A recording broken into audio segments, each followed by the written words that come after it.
Nice play on the... Oh, there you go. Rattle the rim with that one. Nice little play. Dive by the big fella. Welcome to Sikkim 365 Radio. Nice seal. Drives it in and the basket goes. Sikkim 365 Radio is presented by IdealMRI.com. High-quality MRIs for $497 or less. IdealMRI.com. Your health is important, so is your budget. Let's go, and Harris steals it. Gives it up, Wilson, up and in! What a great play, body searching. The 3 o'clock hour is sponsored by Waco Custom Marketplace. Meats, sweets, Texas treats, and a cut above the rest. 425 Lake Air Drive, Waco. They go to Love. Love's going to be the one to take it. Puts up the shot. It's off! The game is over! And Kansas completes the biggest championship comeback. Now here's David Smoak, Paul Catalina, and Craig Smoak. All right, here we go on this Tuesday afternoon.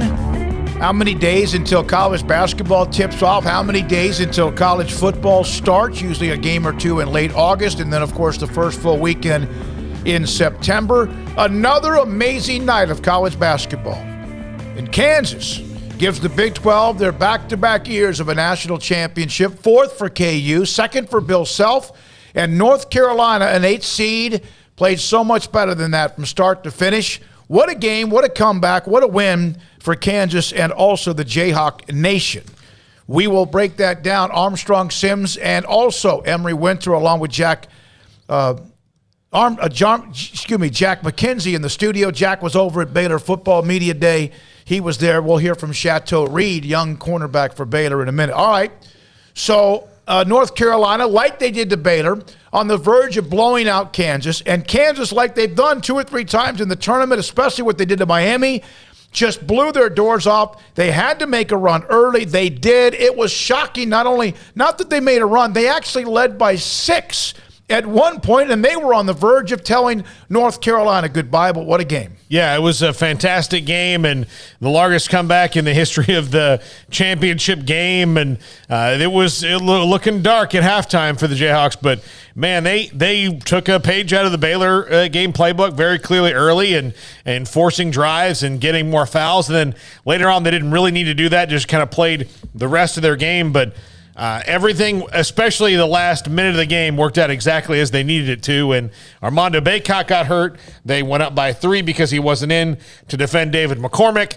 And then Brady Manick throws a ball straight out of bounds. DeJuan Harris almost commits a Chris Webber-like sin. I was going to say, not everything went the way they were supposed to. But after that, it's like it never even happened. Yeah. When I was going through highlights this morning, like I went through 3 different collections of highlights on YouTube, and none of them had that in there because it got canceled out. But I was like, yeah, it's kind of an important thing. Yeah.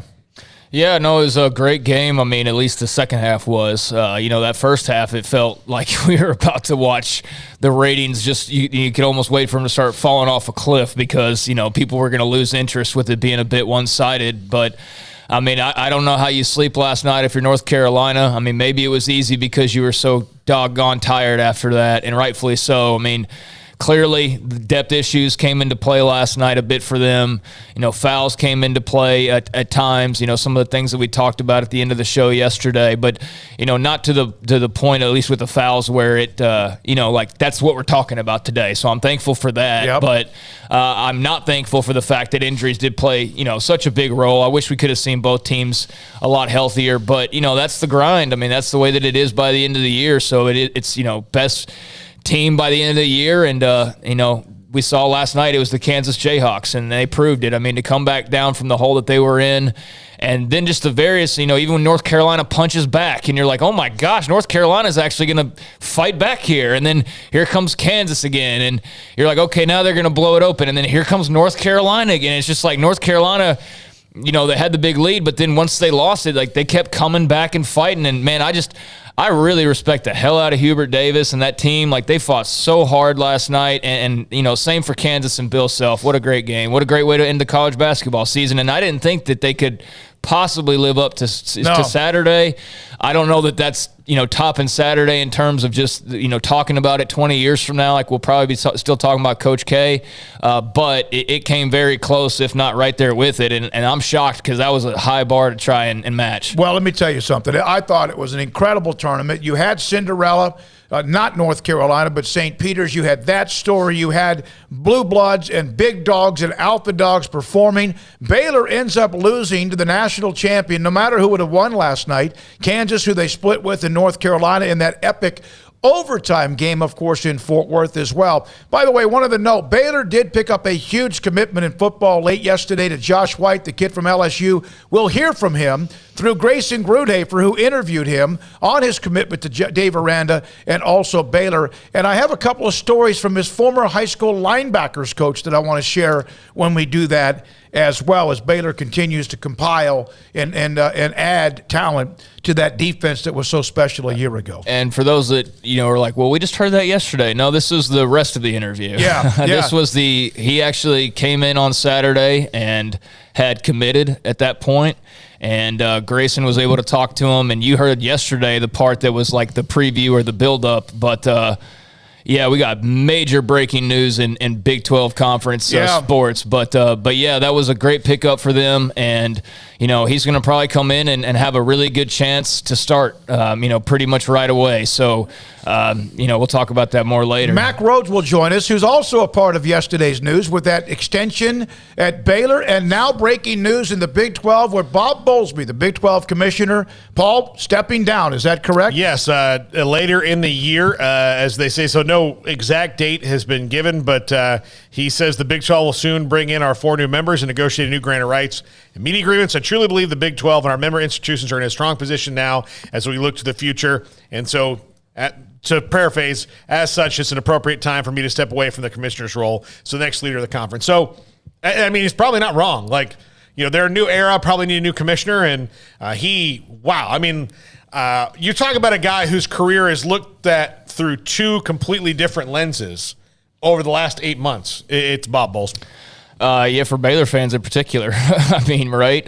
Maybe the way they looked at him, TCU era, 2014-ish, versus maybe how they looked at him like right now, for example, when, Baylor's been able to turn things around, and he's been very complimentary along the way of Mack Rhoades and Linda Livingstone and Rule and Aranda now as well. But, yeah, that's shocking news. I mean, I don't think anybody was out there, if there was scuttlebutt about this, then I just didn't see it. But, typically if something's got a lot of smoke to it, eventually it's going to come across your timeline when you follow a lot of college football. And I hadn't seen a single thing about this till just now. So curious to hear kind of the details and how long he's been debating this and all that jazz. But, yeah, pretty shocking news and kind of torn here because – I mean, we're just learning about it, so I don't have a really well-formed opinion on this. But, on the one hand, yeah, they're changing, so maybe it makes sense to kind of change as well. But at the same time, there's also a lot of changing going on, so now you're also changing your commissioner, and that's just another thing that you have to worry about. So I'm curious to know how long maybe they've been, having this in mind that this might be a possibility. You think Mack Rhoades, who will join us in about an hour at 4:20, gets that extension, you think that his name would have come up as a successor? 10-year now, he's extension to Baylor. I'm not saying they were trying to be forward-thinking, but you think that might have been it? Because I would have thought that maybe Mack Rhoades or somebody else, Jamie Pollard, Iowa State, whoever, might be at least somebody to look at when it comes to an AD. The commissioner of the Big 12. And I know even some Baylor fans who still to this day, or other fans, just can't stand it because of all of what happened from the time he arrived. And I don't care what he did when they responded to the Texas and Oklahoma story, which they should have known more about but didn't. But what they did after that saved the conference, and now still relevant. And now, again, in basketball, two teams that are not leaving.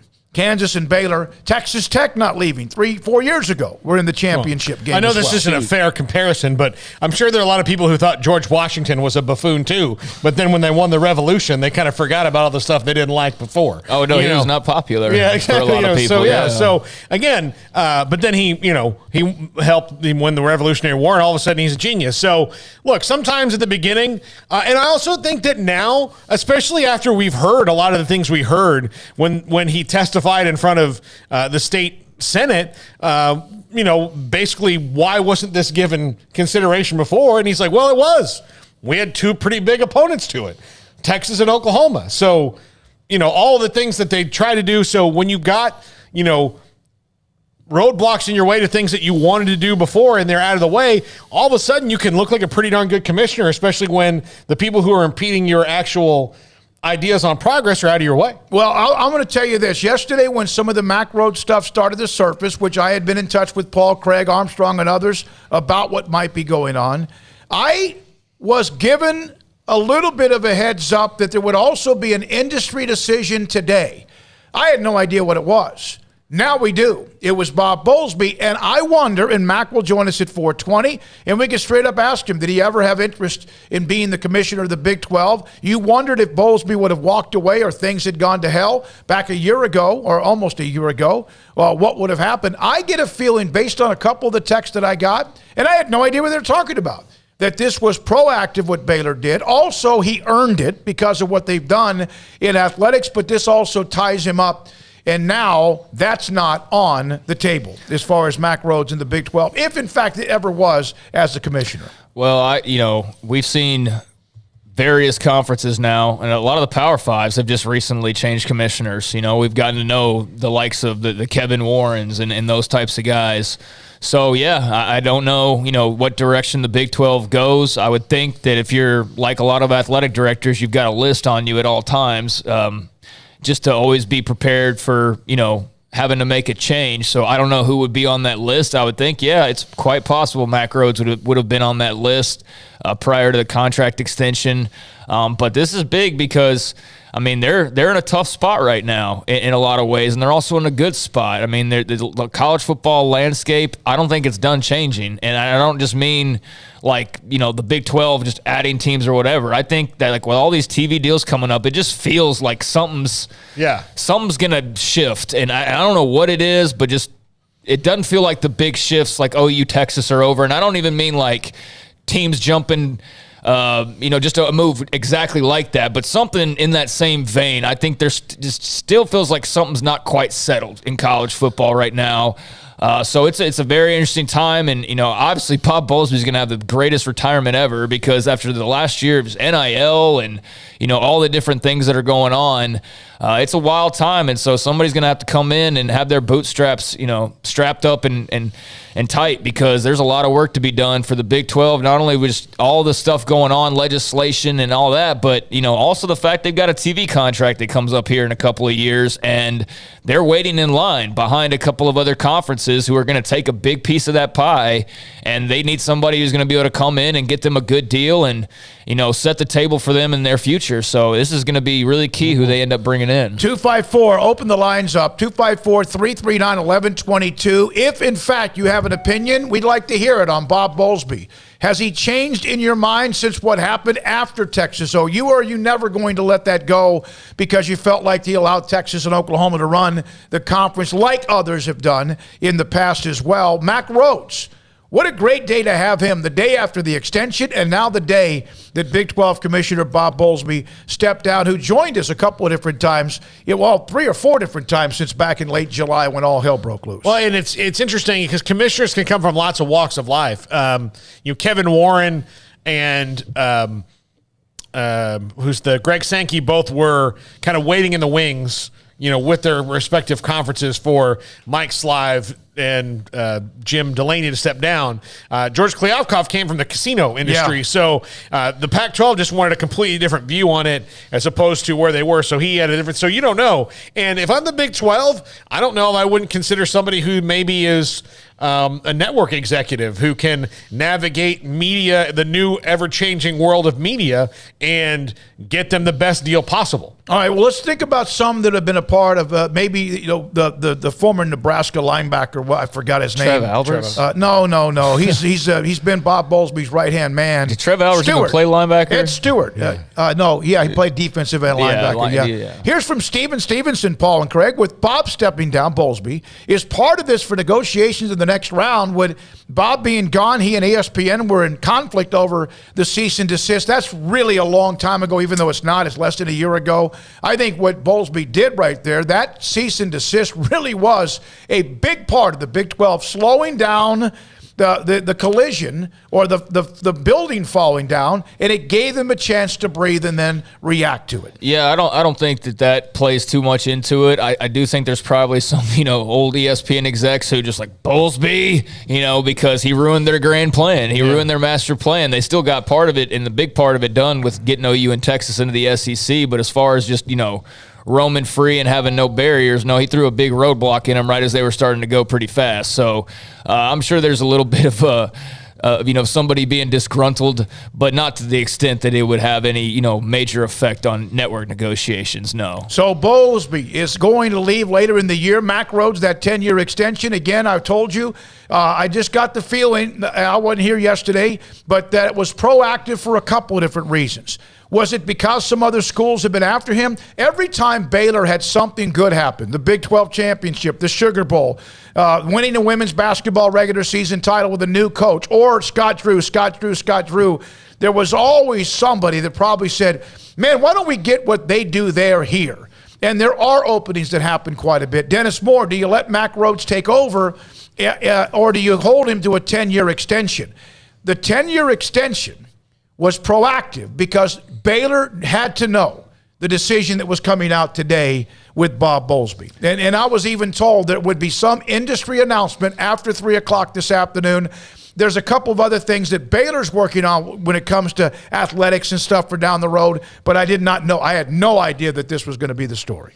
No. Yeah, I mean, I think the announcement, I know that coaches sign contracts and we go, it doesn't mean anything, but I think in Mack Rhoades' case, that's a little bit different. Yeah. And I think that they probably had discussions about what was about to drop and, because, the last thing you do is if you have an inkling, which clearly they did, that something was about to change, the last thing you do is go announce it the day before if you had any thought that he might be interested in that switch. So, no, I think that's probably been cleared up, but, it's anyone's guess as to who else might be in that mix. Like, is there a current other Big 12 AD that makes any sense? Is there, somebody we're not thinking of? Is it a TV executive? like you said, Paul, I mean, with those rights coming up, I think Kliavkoff's been okay. I don't know that it's helped them that much, and we don't know really, and we won't know until those contracts are negotiated. So we're still a little bit of a ways out from really seeing how much that helps them. And, and that will be really telling, I think, too, because I do think the Big 12 is a more attractive brand than the Pac-12 right now, just about in every way, really. Maybe I'm wrong on one or two things, but the Big 12 has a prime opportunity here, to do something. A lot of new commissioners, from Kliavkoff to what you mentioned with the SEC, what we mentioned with Warren in the Big 10, and then also now with whatever the Big 12 does. A couple more chat room comments, and then 254-339-1122. This is from Cody, and I think probably a lot of people may feel this way. I appreciate what Bowlsby did after the chaos, but I still consider him negligent for letting it happen. Also, not to forget the Baylor TCU co-championship issues. Baylor fans will never forget it. Bowlsby has explained that, even if you don't want to hear him, and even if you don't want to hear what he said, that went by the bylaws. Even though you would. Well, I even thought back then. You get paid paid big bucks to do unpopular things sometimes, It was a dumb bylaw, and I think they know that now. But that's why it changed. But that's why it changed. But at the time, they were trying to game the system, and they wound up playing right into the committee's hands and giving them an excuse to leave somebody out. I think here's the other thing. Can the commissioner overrule the bylaws? We don't know. No, but he could have made a comment. But he could have made a different comment, but he didn't, and that's how it goes, and Baylor fans are never going to forgive him for it. But to say that Bob Bowlsby was asleep at the wheel when this happened, every other AD was asleep at the wheel. Like, this was a clandestine, this is like U-571. Like, the Nazis didn't know that we were going to go into, steal their stuff in the submarines. Like, I'm not trying to... Forgive me on that Texas comparison, but I look, Texas and Oklahoma made this very clandestine, and they kept that circle small because they knew that if it was more than 2 or 3, whatever the total number of people was, it was going to get out, and it would have gotten headed off at the pass. Guess who also a lot of other commissioners and other conferences did not know? Smalls. Bowlsby has done a great job handling the aftermath of Texas OU's exit announcement. With that said, he still has responsibility for that occurring under his watch, and a fresh start is called for. That's a very fair point, no question about it. I don't blame him for not knowing, because no one did. Like you said, maybe 3-4 people, max probably, maybe 1 or 2 more had to have any inkling about it. So I don't really blame him for that, but it was on his watch. It was. And it was a dramatic, monumental shift in not just his own conference, but in the entire landscape of college athletics. The type of move that caused the Big 12 to nearly crater in the midst of, thinking that they were A-okay. So, I can't put all the blame on him for that, but it did happen on his watch. I'm not going to, hold a grudge, though, because they did navigate it pretty well right afterwards. But yeah, I think just overall, I think, he was a lot more likable there by the end than he was certainly like 2 or 3 years ago if you were living in Waco, if you were a Baylor fan. And I understand that to an extent, but I enjoyed our conversations with him. I thought he was a super intelligent guy. And I think, too, like, we act like we would do something so different and we would run things differently. And then but we never, ever consider, like, all of the politicking that's going on and all those conversations, and then the effects that one decision has on the effects, like, a year later or 2 years later. And so it's like, sometimes you have to make the unpopular decision, and sometimes you have to do things that don't seem right, but they ultimately will be. You know what I mean? Yeah. It's so, it's a tough position to be in, but that's why you get paid the big bucks. Joey Kelly, I thought Bowlsby handled the exit of Texas and Oklahoma as well as possible. Not sure why he felt it was necessary to step down. I don't think he's stepping down in a few months because of Texas and Oklahoma. I think there was wear and tear and attrition and emotion and all that probably wore him the hell out.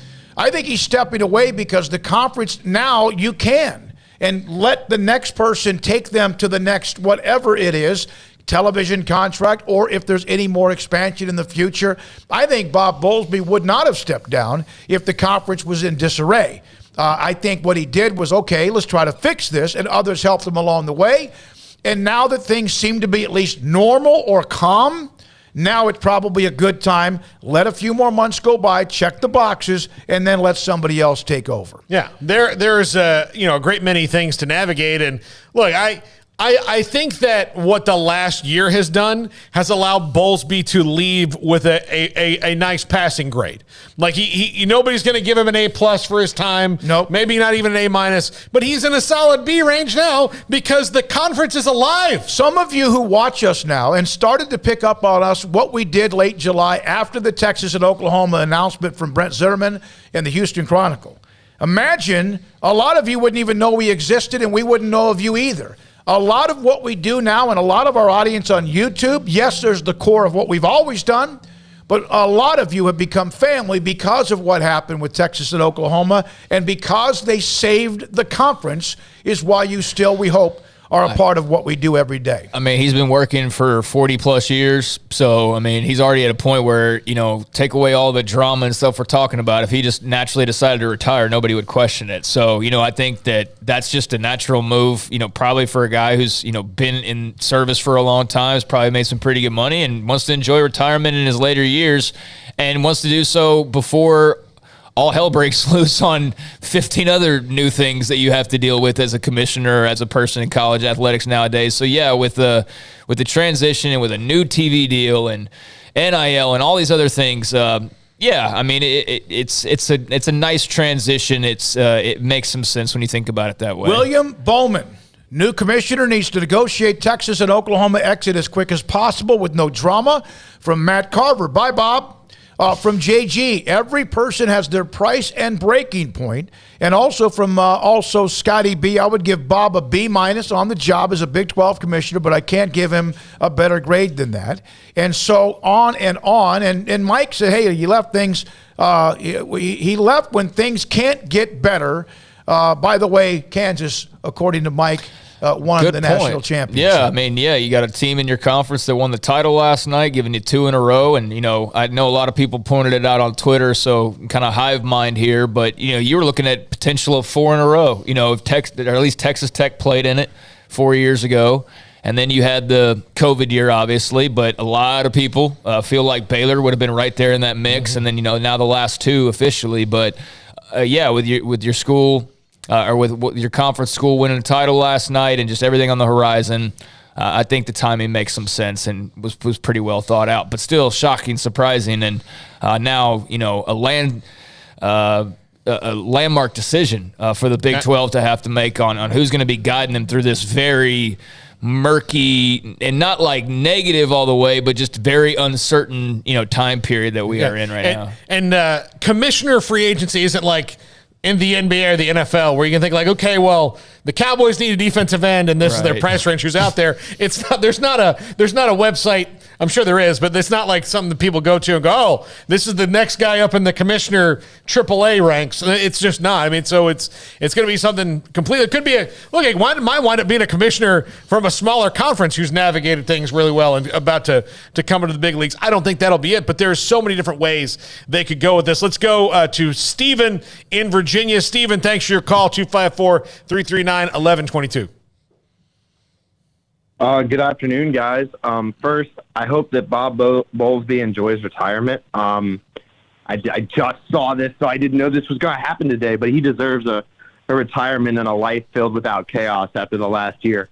With 48 hours away from opening day, I know all 3 of you are baseball fans. So I just wanted to ask you, are you excited for opening day? Yeah, I am.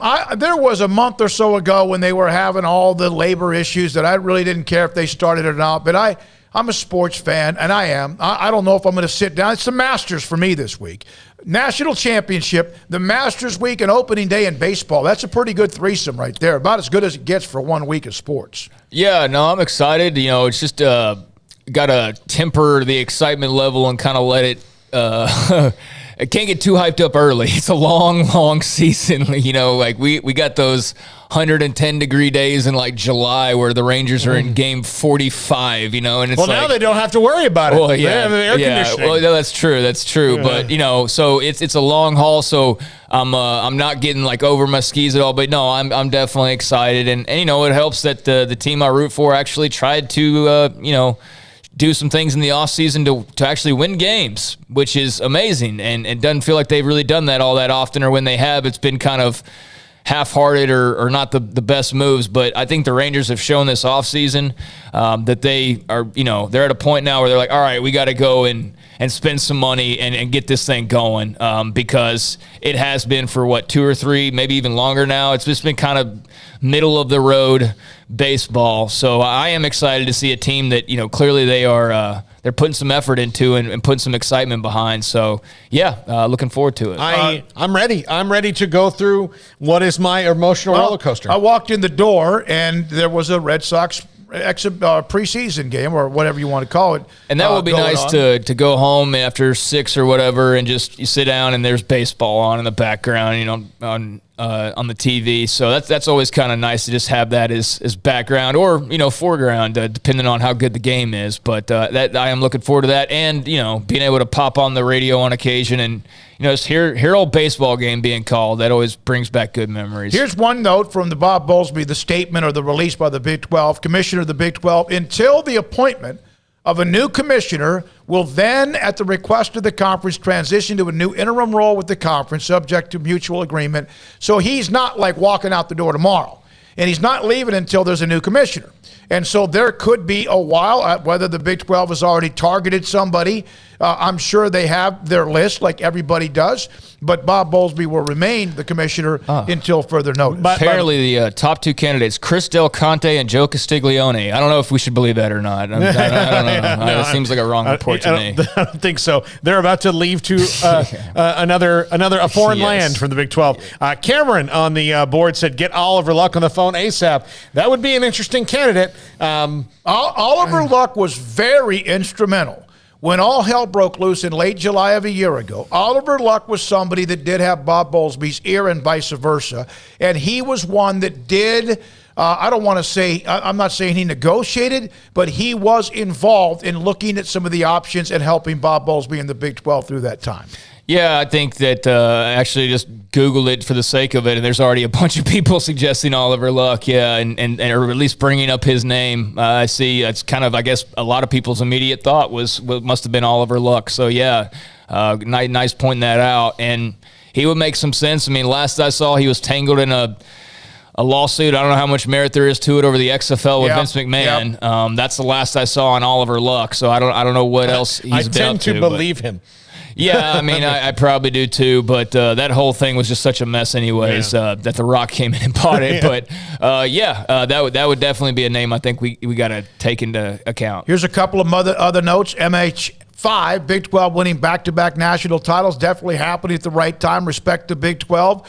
From Cameron, that's one you mentioned. From Lorenzo 0228, don't forget Cincinnati made history as well, being the first mid-major. They're going to be a part of the conference, along others. Yeah. From Steven, Bowlsby failed up from the AD at Iowa to the commissioner of the Big 12. The Big 12 is more than welcome to current Iowa AD Gary Barta. From Paula, after watching him on the playoff show, no.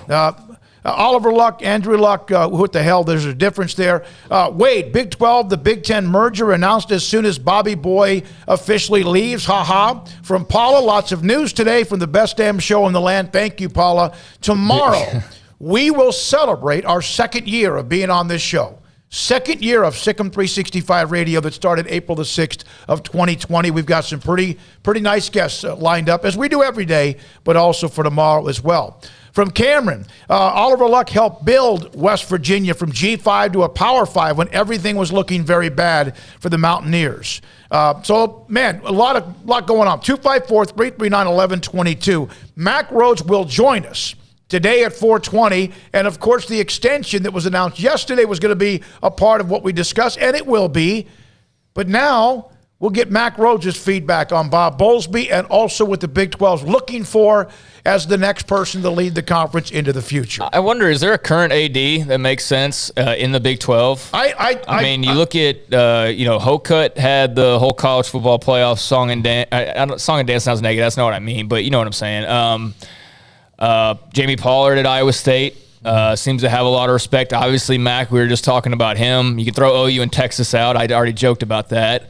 But is there anybody else, or anybody maybe even from the 4 new schools? I don't know if that would be necessarily the direction going that brand new, but Yeah. I mentioned Jamie Pollard, Iowa State, Gene Taylor at Kansas State, well-respected type of ADs at what they've done. And also, you wonder about who they bring in and will they understand the schools that remained, because they're the ones staying, not Texas and Oklahoma. The ones who are coming in are those who remain. And that's why I ask if there'd be somebody already in-house that you could go to pretty quickly that you'd feel good about, that does know the situation and does know that feeling of what it was like on media day when, the OU and Texas news came out, and how hard the fight was to try and just keep this thing afloat. So, I could see that be tempting to have somebody who's kind of familiar with all of it already rather than stepping in and not realizing just how chaotic everything actually was. And I think that would help you be able to deal with these commissioners who are obviously, dealing with some post-traumatic stress in a way from how all of that unfolded. But then again, maybe not. Maybe you do need somebody who's completely brand new. I don't know. That's what's fun about it. I also wonder, is there somebody who's maybe high up in the SEC that you can go and steal their playbook from? Go get Greg Sankey. I'm not talking about Greg Sankey, but, who's this third guy under Greg Sankey? I want you to think about this. Didn't they just hire David Cutcliffe as like an advisor? Yeah, an advisor type. I don't know that you could. I would think Ole Miss probably hired him so he could get Arch Manning. Yeah. Dennis Dodd brought this up. Greg Sankey, speaking of which, now becomes the senior Power 5 commissioner, and he will be on the job 7 years this summer. After Delaney forever, Slive forever, Bowlsby for a pretty good chunk of time. And also the Pac-12 with what's his name that was there. I hate to say it that way. That was there for a long, long time before he stepped down.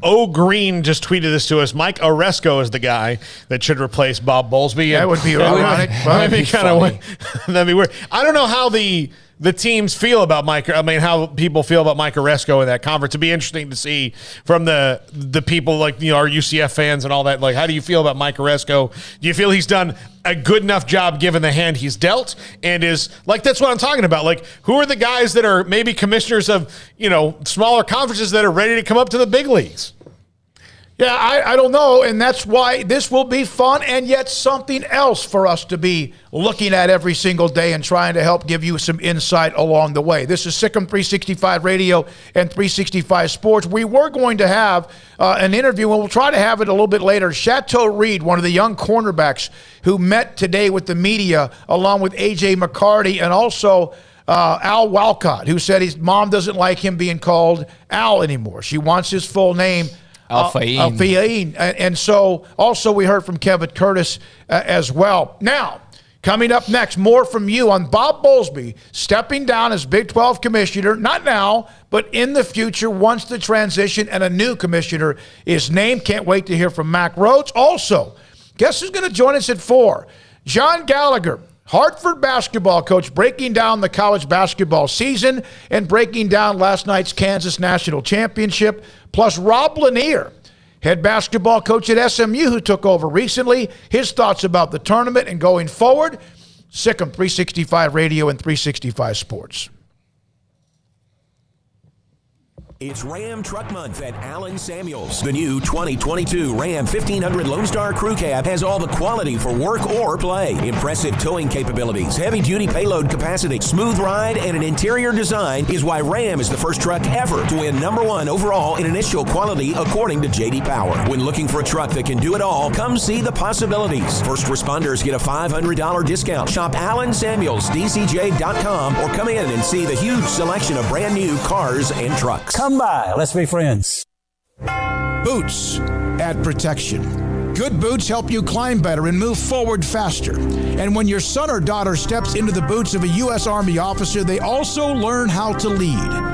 In these boots, they'll gain more confidence with expert training in one of more than 150 occupational specialties. In these boots, they'll stand a little taller and lead a team with diverse backgrounds and areas of expertise to successfully accomplish whatever challenge comes next. In these boots, they'll earn respect with valuable experience from day one that will give them solid footing for success into the future.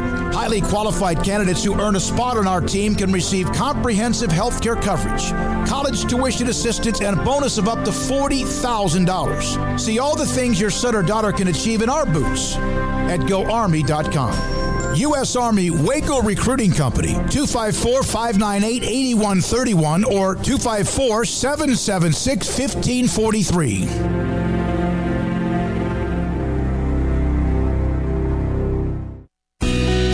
Camille Johnson Realtors guide you seamlessly through the process of buying your dream home or selling your current one. Commercial, farm and ranch, or residential, Camille Johnson Realtors can smoothly and successfully lead you through any transaction. With a team of 28 experienced agents who are excited about serving you, Camille Johnson Realtors services the entire greater Waco area. If you're in the market to buy or sell, contact Camille Johnson Realtors, 104 Midway Center in Woodway, or find them online at www.camillejohnson.com. Camille Johnson Realtors, elegant, charming, warm. Welcome home. One size fits all. That may be all right for an adjustable belt or cheap sunglasses, but when it comes to your financial needs, no one wants a one-size-fits-all strategy. Cam Heathcott, your Edward Jones financial advisor, knows that his most important goals are yours. That's why he takes the time to understand your needs, knowing you. That's how Edward Jones makes sense of investing. Cam Heathcott, covering Conroe and Houston, 936-756-7717 or cam.heathcott@edwardjones.com. Edward Jones, member SIPC. There are 26 letters in the alphabet, over 600,000 words in the dictionary, and just 3 of them said together can change everything. Let's order pizza. Those 3 words lead to dough made from scratch and 3 fresh signature cheeses that blanket golden crust in a heavenly melt on Marco's Pizza that'll blow your mind. So visit Marcos.com to order and stop by Marco's Pizza in Belmead, China Spring, Woodway, and soon to open in Robinson. Marco's. Pizza lovers get it. At Ideal MRI, we feel blessed to be part of the Waco community. We're a small family business here in Central Texas. At times like this, the cost of healthcare has never been more important. And unfortunately, significant illnesses and injuries still occur. And that's why Ideal MRI is open and here to serve you through this difficult time. So if you need an MRI, ask your doctor about Ideal MRI. You can schedule online in minutes at idealmri.com or call 833-IDEAL-MRI.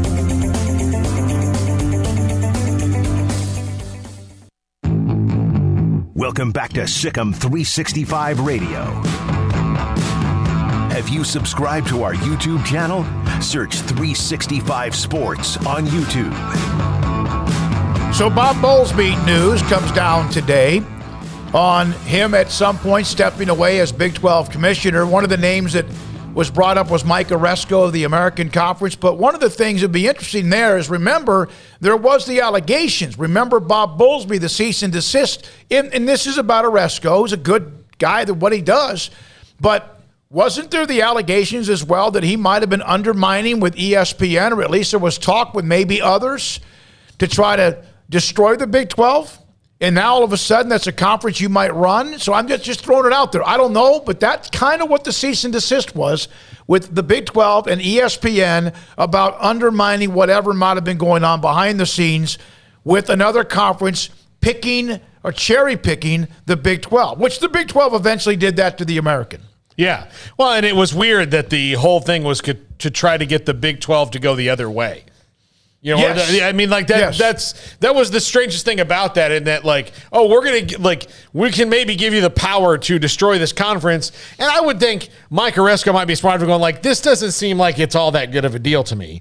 It seems like you're having to help me do your dirty work so you save a bunch of money. And will that ever come back to the American? Like, had that gone down, ESPN would have gotten to do that. Would that money have really ever come back to the American? Probably not. Not in the way that they would have wanted to. Mike Bond, AD USC, former Cincinnati AD. The Big 12 take a financial haircut, but how much remains to be seen? If it's a big haircut, the Big 12 might be seen as a G. That's from Jack. Jack's upset. He doesn't like the future of the Big 12. I have no issues at all. I have no worries about the survival of the Big 12. We can't forecast whatever happens again down the road. We know that the SEC is getting more. We know the Big Ten's getting more. But after that, the others, the Big 12 is at as good a position, as strong a position as anybody else in America as a conference, other than the SEC and the Big Ten. So I know Jack, and I know others. He's not the only one, but I appreciate Jack, the opinion. I don't think I think the Big 12 is as strong now, not as they were with Texas and OU. That would be silly. But I think they're the strongest among the other Power 5 conferences at this particular time. That's fine, but I don't know what that amounts to money-wise. Mm-hmm. I mean, you could be as strong as all you want, but it's how much somebody's willing to pay you. So they might be in a really good, strong position right now with a strong foundation, but if these networks don't want to pay them bukus of money, there's not really much they can do about that. So, I get why there's hand-wringing over the future and all that, but me personally, I'm not going to play the what-if game for the next 3 years while this contract gets ready to get signed. I have no energy or desire to sit here and stress out over something that is so totally out of my hands, and nothing I say or do is going to have any effect on it whatsoever. Now, I'm not saying let's not talk about it at all ever again, but we just got done with a run of where everybody was freaking out about the future.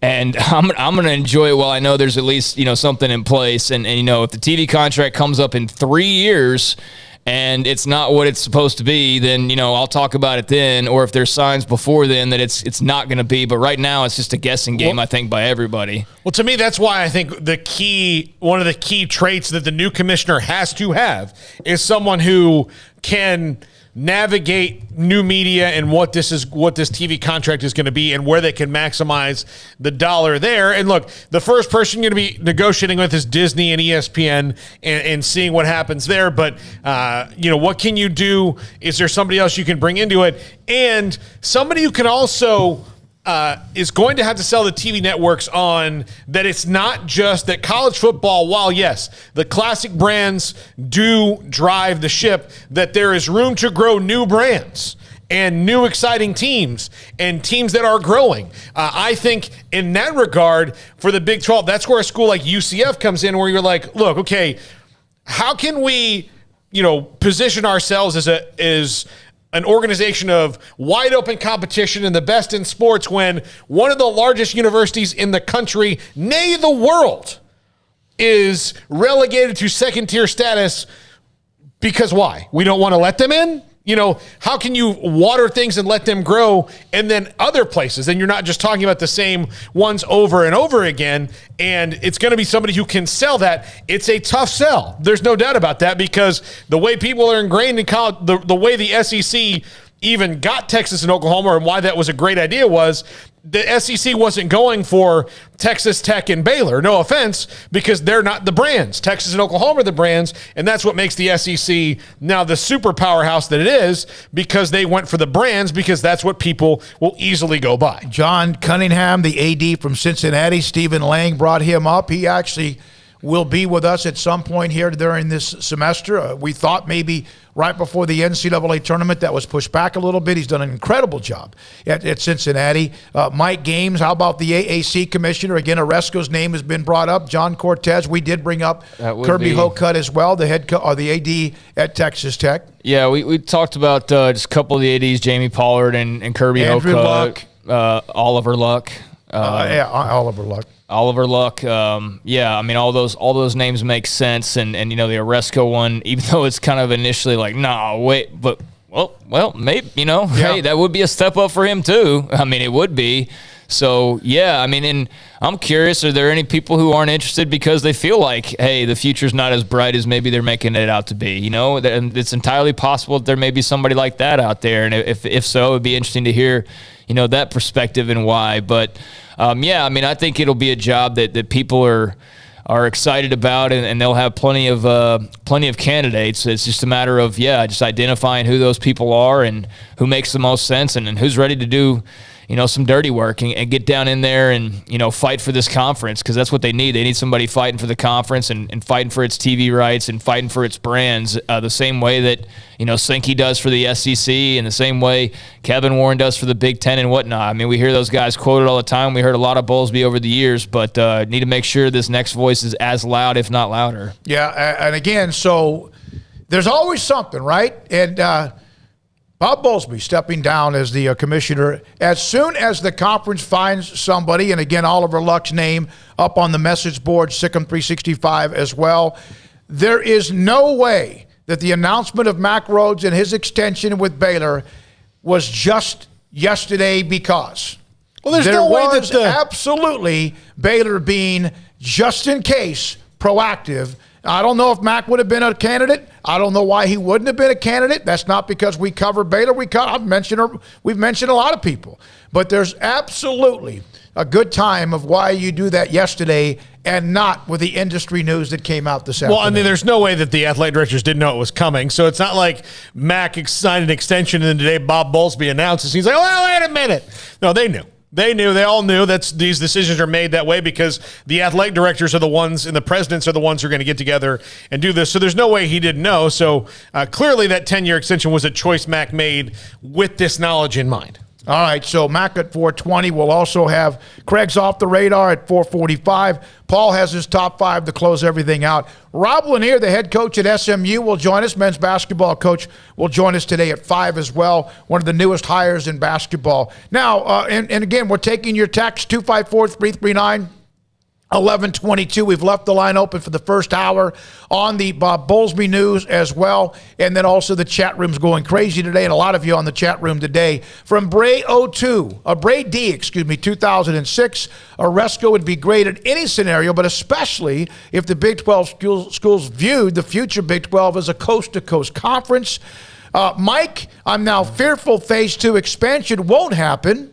And Boise State, USF, SMU, Memphis, or whoever may get left out. There's a lot. Don't remember, we had Bob Bowlsby on. What was it, a month or two ago? Mm-hmm. And he did not shut the door on that. But again, who knows what the future does hold. Remember, the commissioner is not. It's not an autocrat that comes in and says, these are the way that we're doing things. He serves at the pleasure of the presidents and the ADs. Yep. And so if the presidents and ADs want it, okay, for example, if you think the commissioner had that much power, then why is Dan Beebe not still the boss doing what he wants to do? It's because he served at the pleasure of the ADs and presidents, and the whole thing fell apart. Bob Bowlsby, he has his own ideas, his input and leadership, but at the end of the day, he's beholden to what he's the leader of the conference based on what they want to say.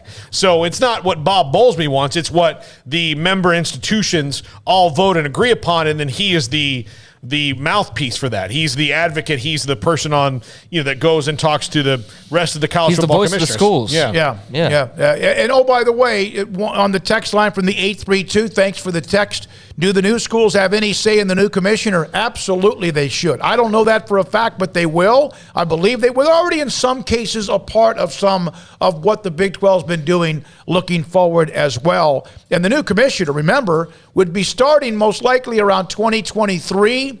Maybe later this year they would have the name even by the summer, but really the transition, 2023 in June is when Brigham Young and the possibility of the others, UCF, Houston, Cincinnati, joining the conference as well.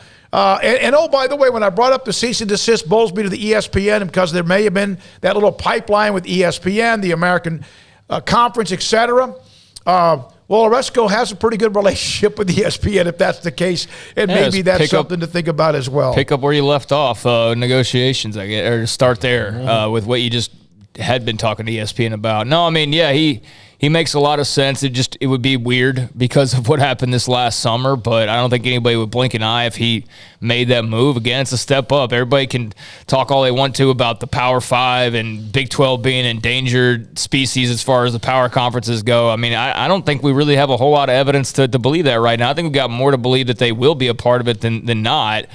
So again, it goes back to that speculation piece, which is fine, but I definitely think expansion is still going to be on the radar. I think it's on the radar for everybody, quite frankly. I don't think anybody's just sitting there going like, nope, we're done. I mean, maybe the SEC, but tell me the moment like Florida State gets froggy, right? SEC doesn't go, okay, of course they would. So, a lot will just depend on grant or rights that are coming up and what those deals look like and of course the TV deals as well. But I think it's far too soon to close the door on any expansion, not just for the Big 12, but for anybody, because there's just too much coming up in the next 2 years that could dramatically change things. From High Horse, and thanks High Horse, Oresco will make the Big 12 relevant again outside sports. He did it with the AC, and now with Texas and Oklahoma leaving, they need a guy who's already done it before. From Jack Huffman, who we mentioned on a couple of different things about his concerns about football, the Big 12. My daughter thinks I am famous because you all just mentioned my name live on YouTube. You are. You are, Jack. And your daughter should be proud of you and give you a kiss. Need you to on send the me cheek. an autograph, please. That'd be great. To Craig. From Joe and from Bernie, good riddance. Joe, has it all been cemented in regard to Texas and Oklahoma remaining in the conference through 2024 or so? As much as it can be. Yeah. I mean, until they decide, like, you know what, nope, we're going to pay this money and get out of there, and then the Big 12 accepts that money, and that's not done there either. Like, they would still have steps to take. So, I mean, in theory, they still have an opportunity, I guess, to exit earlier. But right now, I mean, until they make a move, and they're going to have to be the ones to make a move because the Big 12 is not going to be like, hey, you get out. They're not going to do that. They're going to soak up that money as long as they can and bleed it dry as much as they can. So, yeah, that's up to those schools. That's an interesting thing. You know, Texas had a business partner in this in Oklahoma, but Texas is the one who could, I mean, easily, like Texas could buy everyone else out of the conference if they wanted to. I mean, there's so much money flowing through there, but they're not going to buy Oklahoma out just to help themselves out because that's money they'll never see again. Well, even though they have that money, it's money you spent you'll never see again. So just why not wait it out and have the money you had? And I may be totally wrong on this, but I do feel like it's not just as simple as cutting a check and then you just walk away. I think there's more steps to it than just like, hey, you $50 million and you're out of here. I think that there's maybe some more. I don't know. Maybe I'm wrong on that. Maybe it is as simple as just paying a big fat check for buyouts and you walk away. But I don't know. I feel like it's a little bit more complicated than just writing a check. Tim Weiser, who is the deputy commissioner, whose name never gets brought up, who's second in command to Bob Bowlsby. He is the deputy commissioner, been chief operations officer since 2008. Prior to the conference, I'm just bringing this up because his name has not been mentioned. I went and looked at the pecking order. He was the director of athletics at Kansas State for 7-8 years. During that time, of course, they won the conference in top-tier sports, football, volleyball, women's basketball in 1 year. So that's part of his history. He's been the AD at Colorado State, been a part of administration at Wichita State, among others, as well. So just a name, not saying anything, but that's second in command to Bob Bowlsby among the Big 12 pecking order. Ed Stewart's a name that I brought up, who's also been a part of the staff as well. Yeah, maybe it'd be great. I have no idea. I know that wouldn't like create much of a buzz, but I don't know if that's what they're trying to do, you know, ultimately anyways. You know, some teams like to, some franchises, some companies like to, you know, have that buzzy kind of signing. Like down at A&M, for example, you know, they want the buzz and not Buzz Williams necessarily, but yeah, I mean, he wouldn't be a big splash, but if he's, you know, well suited for it and would be great, then yeah, by all means. And I think what I'm thinking of with the buyout stuff is that the TV rights are still under Big 12 control. So you could go and I guess pay that money or whatever, but the Big 12 still owns you through 2024, 2025. That's what I'm referring to. So it's like, you can get out, but they're still making money off of you until that runs out. Yeah, and the other thing is, again, like if you want to say, like, we'll buy ourselves out, they could just wait it out and leave, and then no one has to spend any money they don't have to spend. $50 million or whatever. Remember the clause that it's through 2099. Remember the grant of rights? There's something about that kind of is still there, that it's not as simple as what you mentioned, and that's why you did. And it's not as simple as just say, here's a check for $80 million plus $20 million in rights, penalties, whatever. We're gone. We gone. I'll just put it this way. If you just wait until 2025 when you can leave without paying anything, you don't have to spend any money. I don't think they can do that. I don't think they can just walk out the door after 24, 25 and just not pay a dime. Well, at least not with the massive penalties they'd have. I'm sure there's something, but like the extra, like without paying that extra money, if you don't have to do that, then don't. Right. Because you'll never see it again. No matter if you're Texas. Look, Elon Musk bought 9% of Twitter, right? If he doesn't make any money on it, it's the money he's never going to see again. Now, he may never notice because, you know, he could buy a flipping planet, but you know, it's still money you're never going to see again. Here's from Mike. By the way, from Professor Finesser. Thanks for the gig, Bob. Later, guy. Go Knights. From Mike, here's the conspiracy theorist in me. Could a new commissioner be an ESPN mole to try and kill the conference? Mike, I hope they'd hire smarter than that. Mike, listen, take the tinfoil off your head. Mike, go outside. His head is tinfoil. I love him, though. He's great. From Wade, how hard is it really to be a commissioner? Seems like a job where you maybe work 5 hours a week, fly around for free while being overpaid. Yeah, well, Bob Bowlsby thought that too until TCU and Baylor decided to, you know, make it hard on him. He lost 5 years of his life. He did. That was a stressful time for him. And But yeah, I mean, I think it's going to be an awfully desirable job. It's one of the top conferences in the country. It's still got a lot of great brands. It may not be the first ones you think of when you talk about the history of college football, but I don't care about that. I mean, I care about the history of college football to an extent, but I don't feel like I have to live and die on everything based on what a blue blood does. So I think there's a great opportunity ahead for anybody. And plus, just look at basketball right now. And Kansas is a blue blood in basketball. Baylor's working their way towards that. Tech's on a really good run right now. And I think there's a lot of promise in football as well. So yeah, I think it'll be a desirable job, and there'll just be a lot of questions that I have to answer, but you don't go take a job because it's going to be easy necessarily. I mean, maybe you do ultimately in life. That's the goal, right? Take it, but for a commissioner's job, going in, it's going to be hard. Just on the surface, it's maybe a little bit more difficult because of all the stuff extra that's in play. But yeah, I think they'll find a good quality candidate. I will never look at a name that somebody brings up and go, because I don't know what's going on. But here's from J.P. Thompson, Cole. Gahagan, I don't know, President, CEO of Learfield, formerly leading Fanatics and Ticketmaster, TCU, SMU grad, lives in Dallas. Good, I appreciate the name. We do appreciate that. I would, Keith Gill, Sunbelt Commissioner, is another name. I would agree with Cole. We'll say that right now, as long as he promises not to run anything in the Big 12 like they do Ticketmaster. A gigantically evil corporation who just is awful. We got to go. Take a break. We're not done. We're on until 6. Mack Rhoades, remember, will join us at 4:20, but looking back at Kansas and North Carolina, the college basketball season, and Hartford, good friend, John Gallagher joins us next on Sikkim 365 Radio and 365 Sports. Pioneer Steel and Pipe. 1943 they began, and they are as strong as they've ever been. 2 locations in Waco and Bryan. Open Saturdays if you can't get there during the week. But even if you can't, they'll find a way to get what you want, what product you need, steel pipe metal, delivered to whatever site you need, whether it's your home or real estate or even commercial. That's what they've been doing. Through all the changes in what pipe and metal and steel have been through all the changes of whatever you do when it comes to construction. Pioneer Steel and Pipe with a brand new location that's going up in Waco.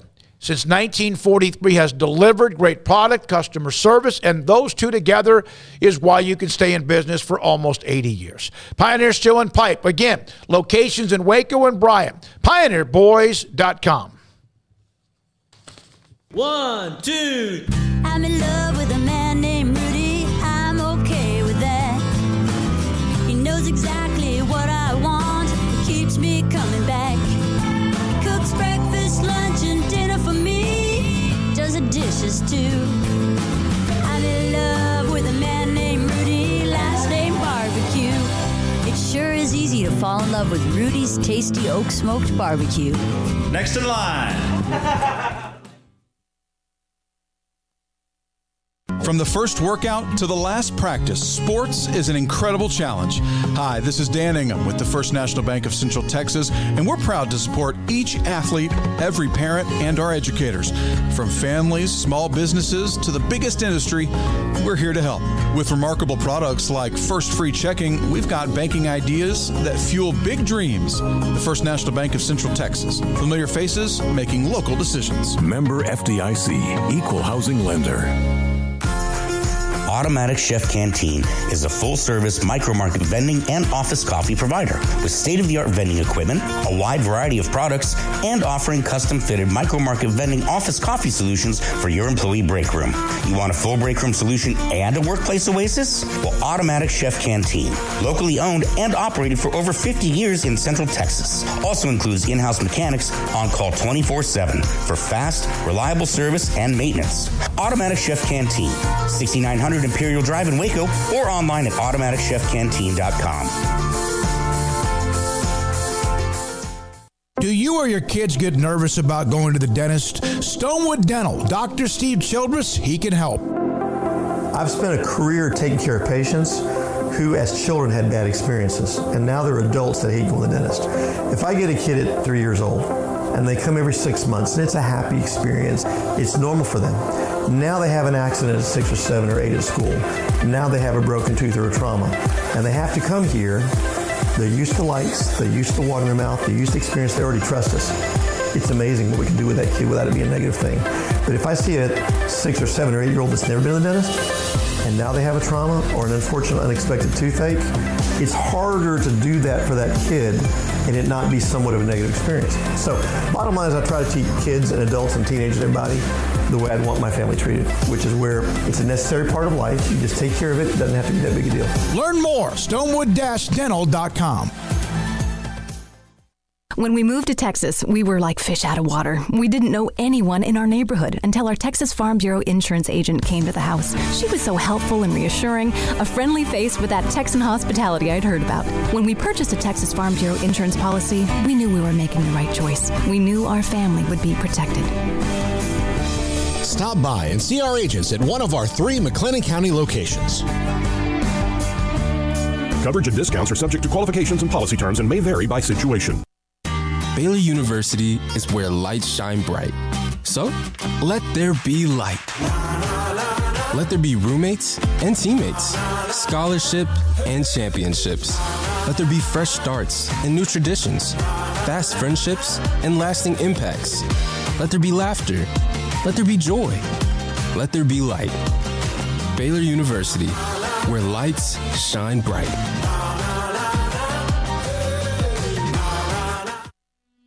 Welcome back to Sikkim 365 Radio. There's that wide set they like to run.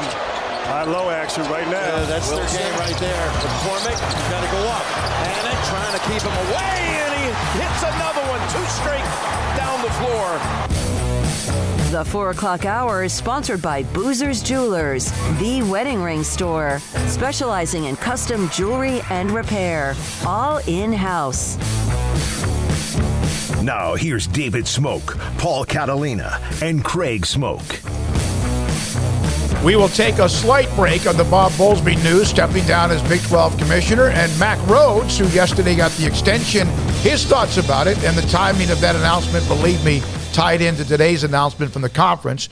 It is our great friend John Gallagher, head basketball coach at Hartford, Kansas, has won the national championship with a dramatic comeback against North Carolina, who knocked out Baylor in overtime. And John, what a run, what a tournament, what a way to finish what was spectacular 3 weekends. Just unbelievable, guys. It was, last night, if you're at halftime of that game, if you read your Twitter feed, you would have thought the world was over for Kansas. If you're Bill Self at halftime, do you peel the paint off the walls, or do you say, look, guys, we watched film with Baylor. This team was up by more and still fell back. We can do this. You know what? I think Bill Self is such a legendary coach, an underrated coach. He probably went in and said, we got him right where we want him. Because I think when you walk in, I read his comments. He didn't say that much. And I think the first play of the second half was, where they ran. They got a stop to start the second half, and then they came down. They ran a ball screen isolation play from the elbow, and they threw the lob to McCormick. That set the standard for the energy in the second half. And then you just felt the Kansas ball pressure on UNC was just overwhelming. And I think that's, when you look at, they shot 21% from 3, Carolina did. In the Villanova game with Kansas, the thing that jumped out at me was how great of a defensive team Kansas is. And that's the thing that I think I saw in the Carolina game last night was just they're the best defensive team in the country.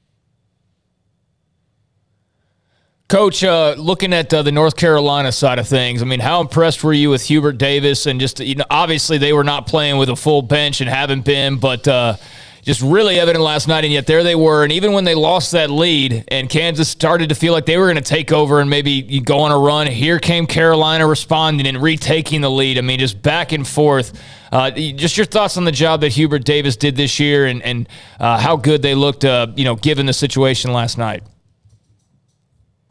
I mean, the game I was so impressed with Hubert Davis was the UCLA game. Because you're down late in that game, and the poise that I think he showed, and then you win that game, and then you beat St. Peter's. You get to the finals, you beat such a unbelievable win versus Duke.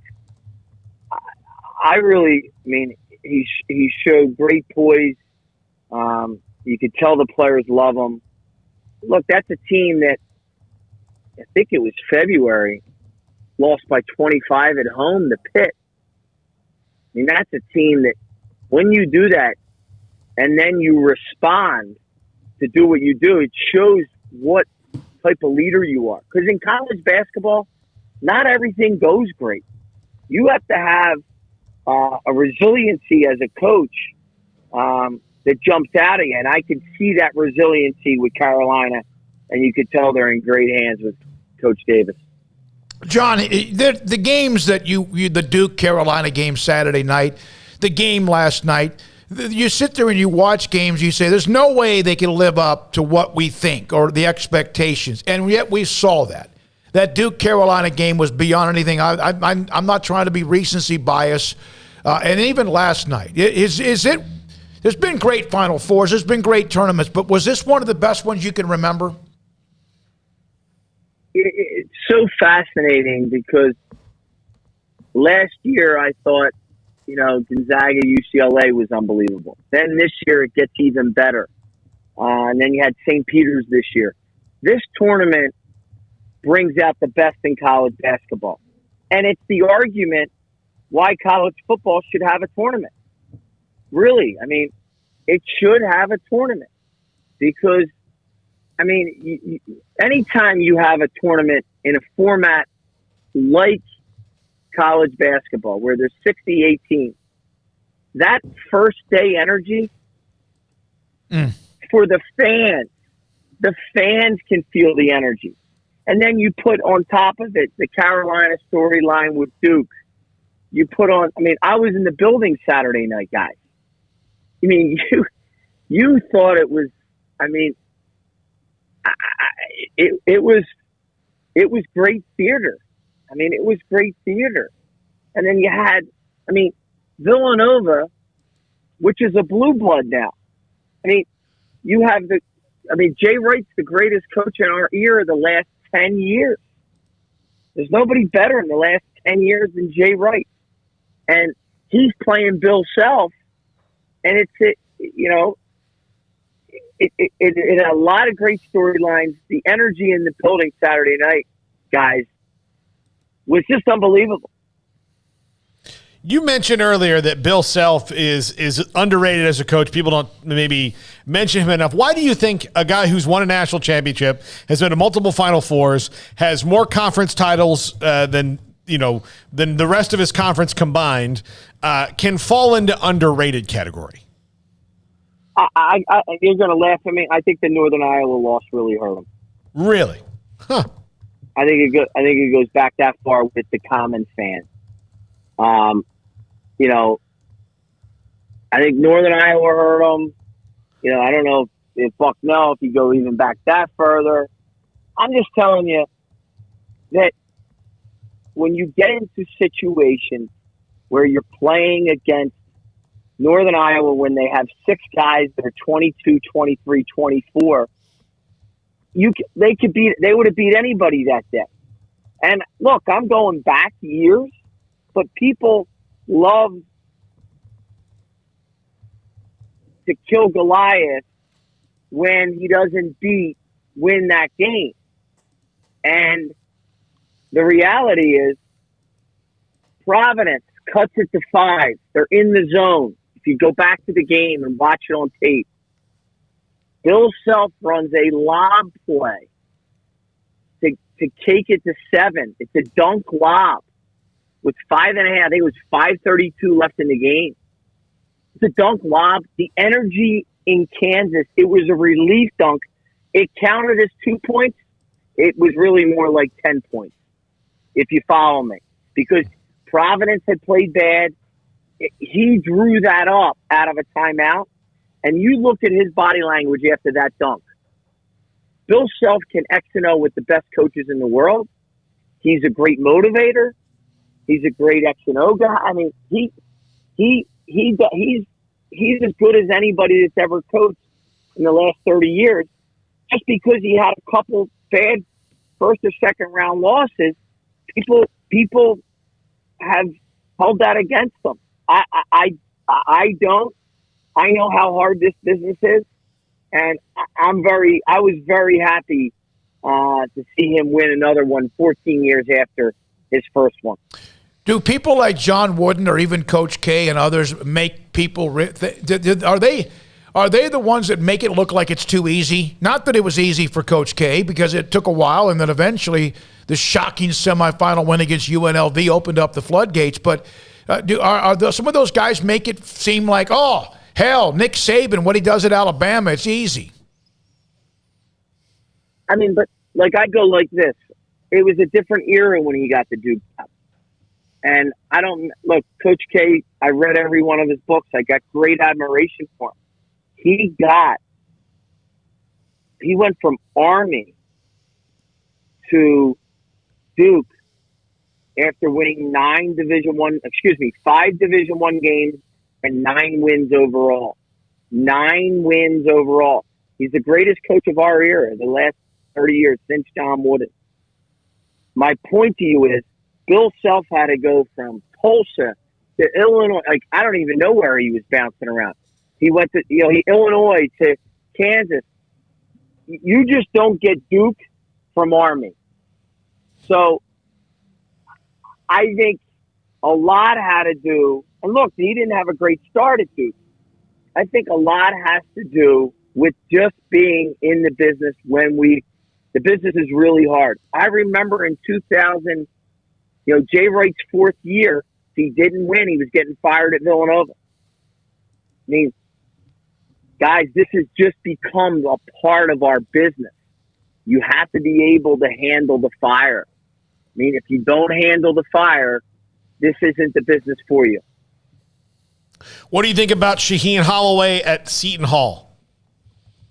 Will do phenomenal. Great recruiter, great personality. New York guy, now a Jersey guy, will recruit great, will get a great staff. I think he'll do phenomenal. And I think it's, the Big East with Adam Thadmata and Shaheen will be a very hard league, and it just is getting harder. John, we are appreciative on the chat room on our YouTube channel with the news that Bob Bowlsby stepping down as the Big 12 commissioner at some point down the road once they find somebody. By the way, your name is now up as the people love you. They want you to become the commissioner of the Big 12 and move forward. If I take the job at the Big 12, you ready? You ready for this? Yeah.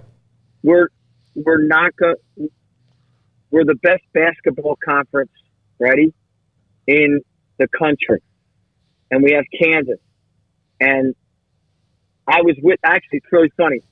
Saturday night, I was with Porter and Chris Beard, standing right next to them, talking to them about the move to the SEC, right? And we're laughing and I'm joking. And in my mind, the Big 12 adding Houston, right? Who are the teams we're adding? Houston and who else? Cincinnati, BYU, Houston, and Brigham Young, and UCF. What? Let's, instead of acting like, oh, woe is me, we're still going to be the best conference in America, because the Big 12 just has an ability to produce. It has an ability to produce. So I always think college athletics is self-fulfilling prophecy. What you say is what you become. So if you say, woe is me, then it's not going to work out for us. So, and remember, don't duck. You got Baylor, you got Kansas, you got great storied programs. You got to, just don't duck. Be the team. Remember, Baylor won it last year. Kansas won it this year. The football's been rock solid. I know Texas and Oklahoma football are great, but last time I checked, Texas wasn't winning in football. You know what I'm saying? You were just ordained as the Big 12 commissioner by even bringing that up. Yeah, isn't it? I mean, I love the one that really gained a lot of traction with this politician that ripped I think it was the AD or the vice president about like they haven't won. That gained a lot of traction up here in the Northeast, that YouTube clip. Mm-hmm. Thank you, John. You remember that? Yes, sir. Yeah. Oh, yeah, absolutely. We sure do. We do. Coach, thank you, man. We'll have you again. I appreciate you guys. We love you. Appreciate it. You guys. John Gallagher, men's basketball coach at Hartford, with us on many things, and one of the more popular guests we have ever had in our 2 years of doing this show, 2 years tomorrow. When we come back, what a day to have Mack Rhoades, the extension, the Bob Bowlsby news, and more. Sikkim, 365 Radio and 365 Sports. Don Humidor and Coffee Beans in the Town West Shopping Center off Valley Mills in Waco. Carol, Ashley, and Cheyenne run the store. They have a 48-foot walk-in humidor with every great brand of cigar you can imagine, from Ashton to Macanudo to Arturo Fuente to Rocky Patel to Padron and Cohiba, and I could go on. My Father's a great brand, or even La Fontana is a sneaky good brand as well. Plus, on top of that, CBD products, including Vita Dreams, that helps you get to sleep at night without tossing and turning and losing 30 minutes, 45 minutes, an hour, or even 2 if you've had one of those nights where you can't sleep.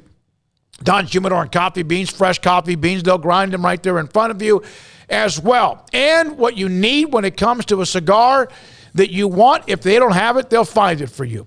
Don Humidor and Coffee Beans in the Town West Shopping Center off Valley Mills in Waco.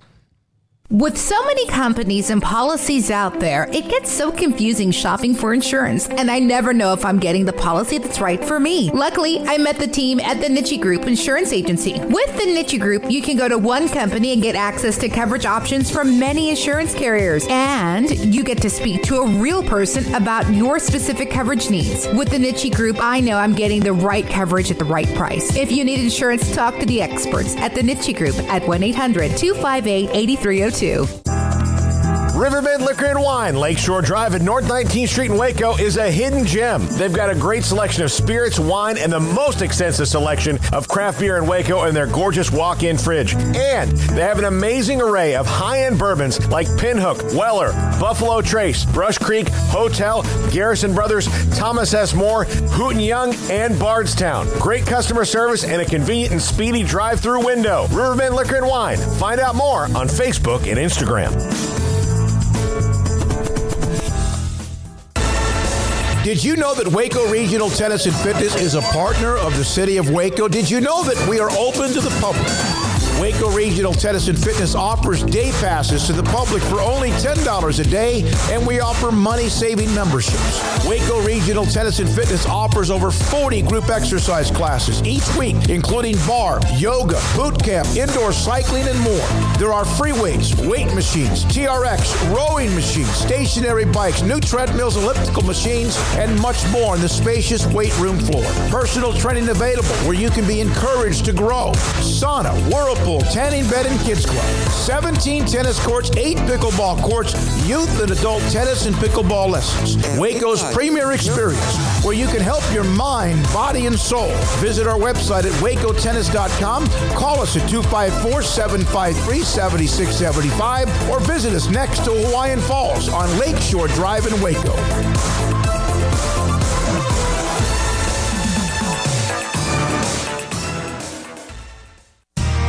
How did Edward Jones become one of the biggest financial service companies in the world? by not acting that way. Financial strategies, one-on-one advice, it's a big difference, and that's why Brad Wilson, your Edward Jones financial advisor, makes sense of investing. Experience the difference for yourself. Brad Wilson, 250 Sharon Drive in Woodway, 254-776-4337. Edward Jones, member SIPC.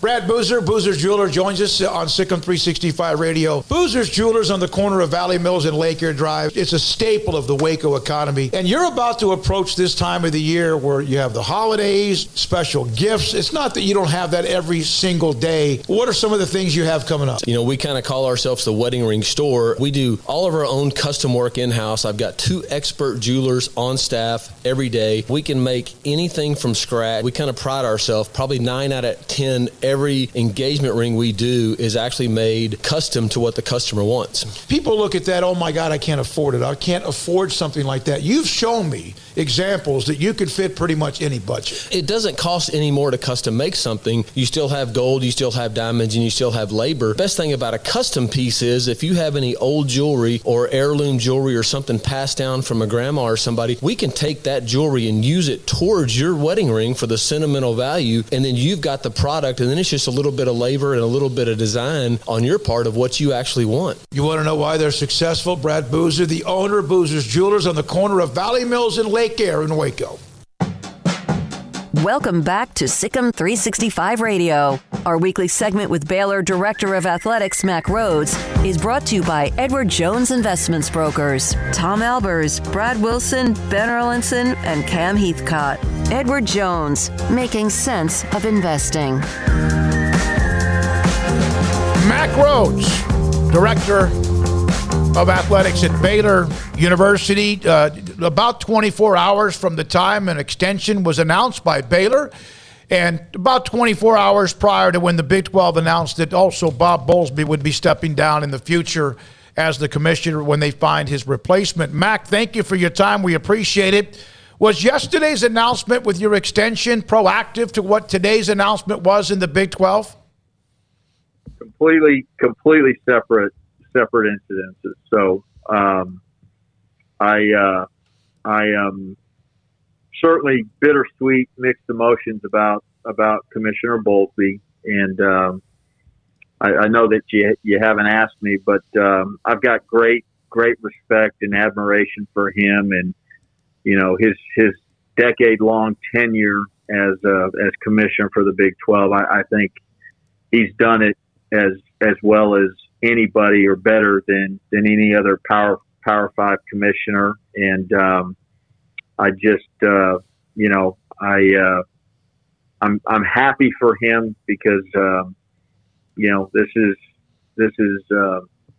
what he's decided to do, what his family and him have decided to do, and again he's been tremendous for the Big 12. He's become a great friend, and he's allowed Baylor to regain credibility, and he's allowed, quite frankly, Baylor to be a leader within the Big 12. So just grateful for him, and have as I mentioned, a lot of admiration and respect for him. Is this, just going from, I'm sure you guys know these things before they happen. We all know that. But is this the right time to start that transition with so many new things on the horizon and knowing the structure of the conference going forward? Yeah. I think if you logically just break it down with everything that we're facing right now, when you think about CFP, future expansion, when you think about name, image, and likeness, transfer portal, transformation committee, Alston, and then probably even more importantly, think about new members coming in July of 2023. You think about new TV contract, that ends in 2025, right? Spring, summer of 2025, but you begin negotiations, right, probably a year in advance of that. And so when you think about runway for new person, this timing right now logically makes the best sense, and that's what I appreciate about the commissioner. He knows that, knew that, and I think he took that into consideration when he thought about Big 12 future and what's best for Big 12, knowing that he probably didn't want to continue on as commissioner past 2025 in his current agreement, and so again I certainly appreciate him, but it doesn't surprise me about him when you know him, and again completely thinking about what's best for the Big 12 moving forward. Mack, I just saw a tweet from Mack Solson of The Athletic. Says the Big 12 wants to have a new commissioner in place in 90 days, according to Tech President and Board Chair Lawrence Shavanik. He told The Athletic. Does that sound about right? Yeah, I think that uncertainty is difficult. I think that for Commissioner Bowlsby to remain as commissioner and serving, continue to serve as commissioner until the new commissioner steps in. I think that is, the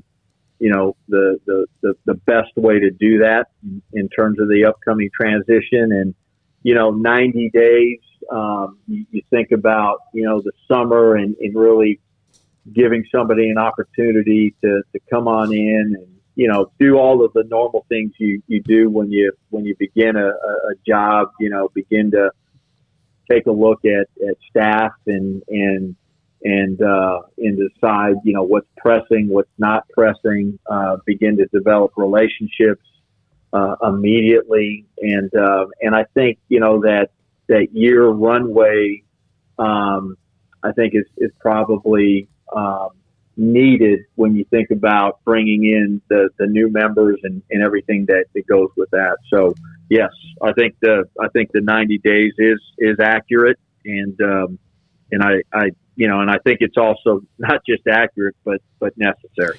Mack, what's more important? You'd like to get both, whoever is that next person, someone with media experience because of the TV negotiations down the road, or somebody that understands the issues facing college athletics that are even bigger than that? It's a great question. I think the easy answer would be both, all of it. But if and this is one person's opinion, I'm hiring somebody that has great relational skills, interpersonal skills that really is elite at building relationships. I think I'm hiring somebody that is going to be an outstanding leader, and again that can surround themselves with terrific talent, that can take current staff and push them and make them better. I'm hiring somebody that has a familiarity and a strong sense of the issues that we're facing. I think that's really important. I think that curve is really steep if you don't. I'm hiring somebody that I can really see and envision being in a room with the other 4 Power 5 commissioners and holding their own. I'm hiring somebody that's a great visionary, and then certainly somebody that's got an understanding of the media world, but I don't believe that they need to have worked in it. I don't believe that they need to be an expert in it. I mean, we've got consultants that do that for you. I think, it'll be really important, whoever the next commissioner is, to pick and choose the right consultant for the Big 12. And so, again, one person's opinion, that's who I'm looking for. How much because they're not official, I guess, members yet, but do the new folks get a say in this? Yeah, that's another interesting question. And I think that, and I think that the process is to be determined. I know that the press release talks about, getting a search firm involved. But I think that process is still probably fluid, and I think there will be a space for the new schools. Again, one person's opinion will be there'll be a space for the new schools to certainly be updated and to have influence.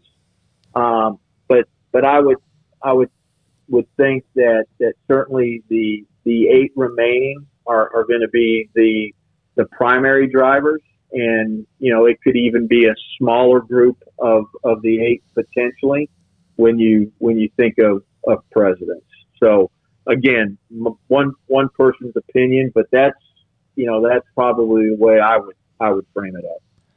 So, Mack, there was a pretty big news breaking today with Bob Bowlsby, but there was big breaking news regarding you yesterday and the contract extension that was announced with Baylor that will keep you on board on paper for quite a while. Just your thoughts on how all that came together, the timing, and just what all of it means.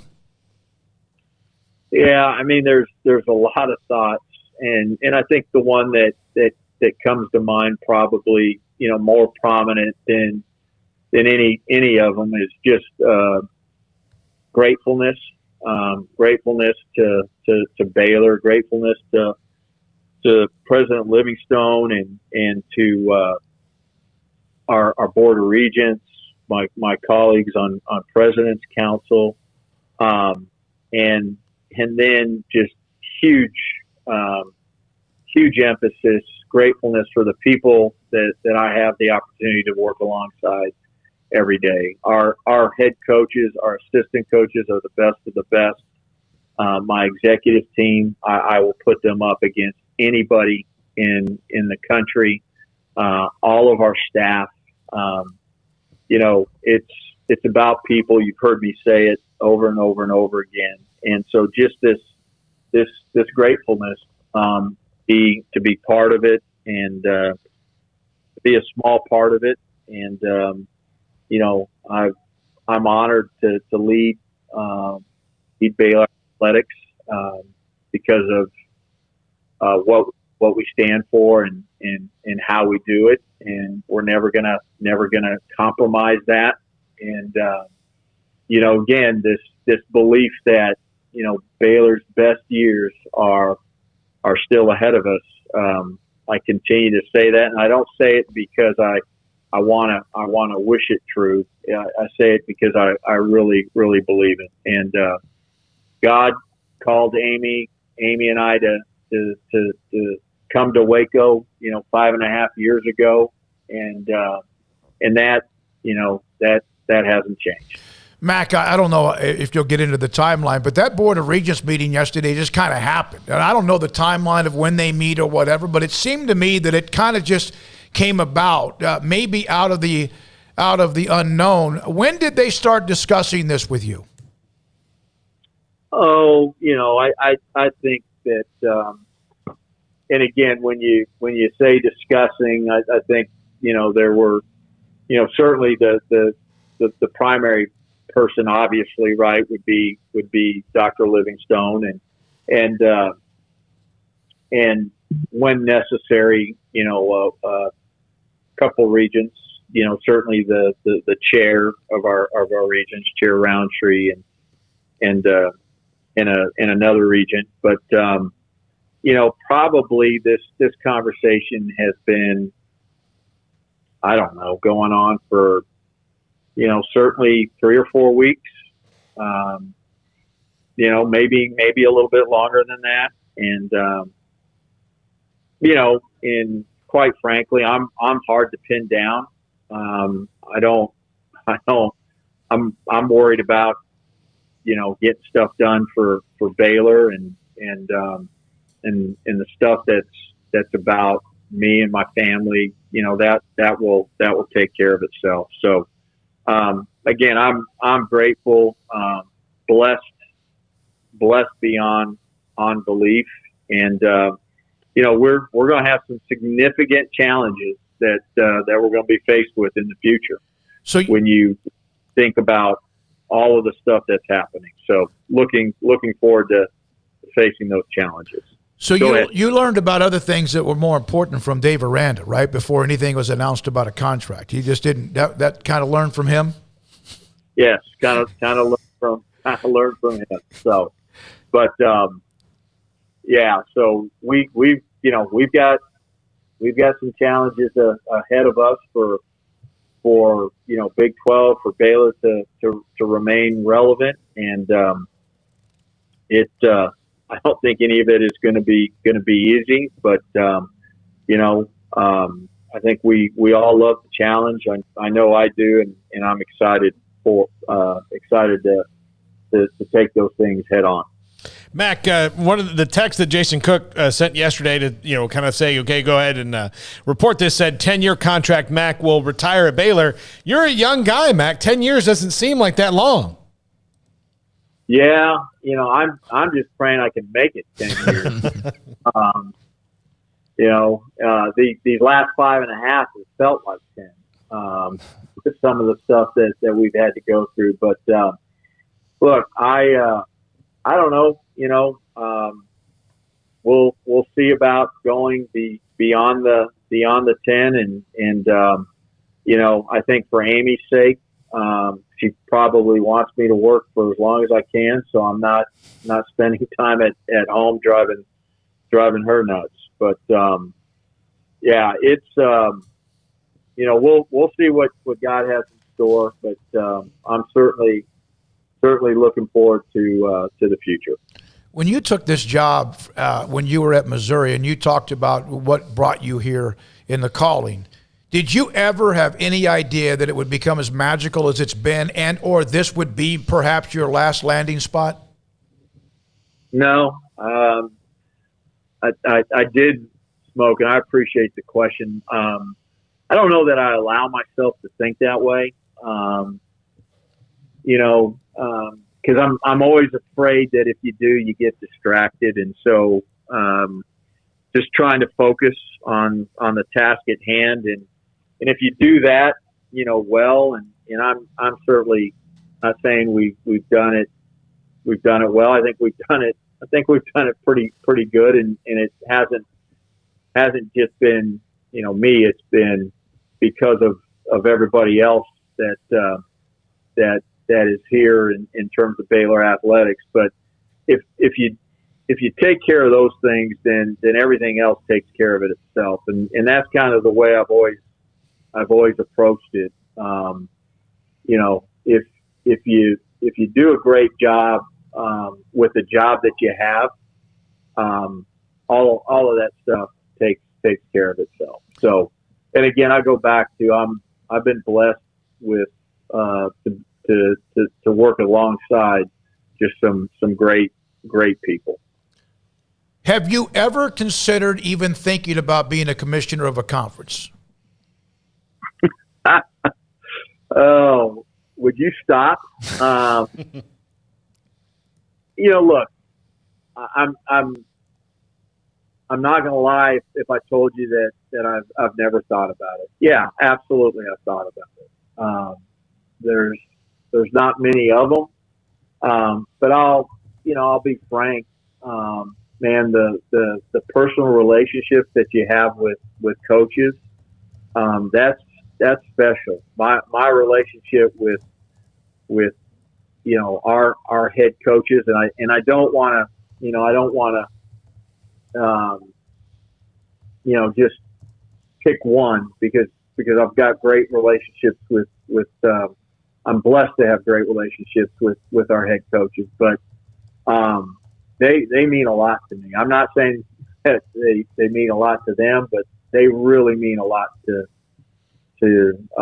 me. My relationships with the executive team, they're extension of family. They're like family to me. To be able to be on a campus and impact student athletes and preparing champions for life. If you become a commissioner, that takes you just one further step away from that impact. And I'll tell you, somebody said to me after we lost to North Carolina men's basketball, 25 points down, and you work that hard, you get it in overtime, and you lose.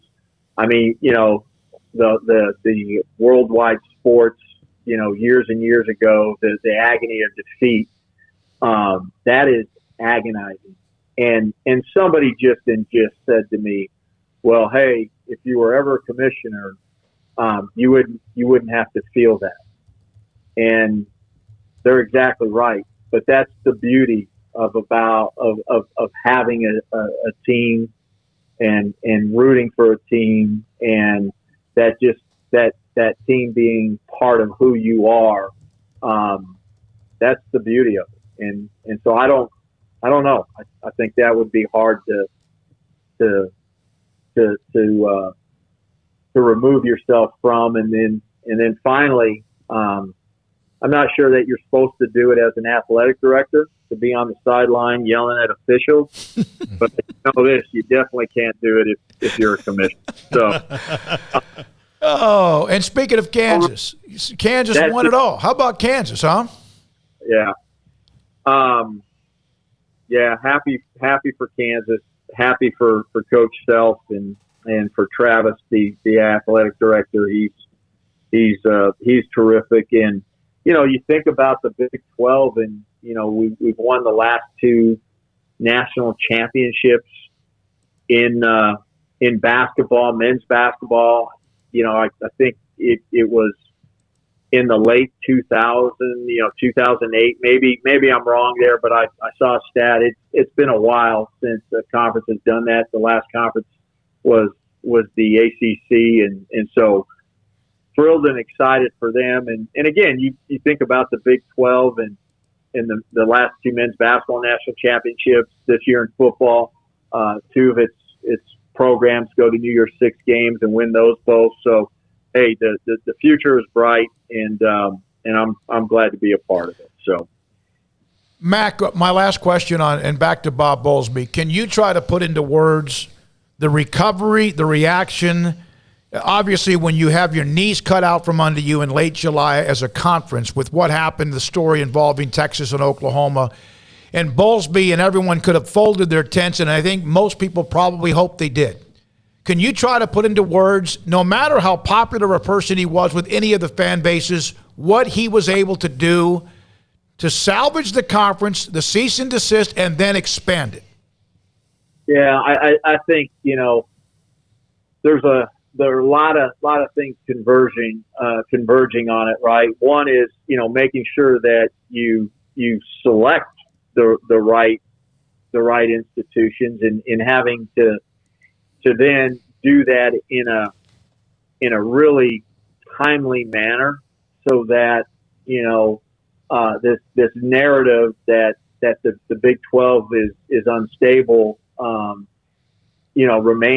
remains with you, and then becomes a reality. And so for the commissioner, for him to react and do it in a timely manner, and then absolutely I think hit it out of the park with the four incoming institutions. Again, just really, really admirable. And I think he would admit with everything and with everyone, and I think maybe he already has, but that hurt. because those were trusting relationships, friendships that he had, and so you're having to deal with those emotions, but then put those aside and boom, immediately have a steady hand and say, okay, we've got to move forward, and this is how we're going to move forward, and let's do it with confidence and certainty, and he did that. And so I just know that the 8 institutions, speaking on behalf of all 8, we are absolutely grateful for his leadership during that time. Mack, congratulations on the extension. Thanks for your time again today. We appreciate it.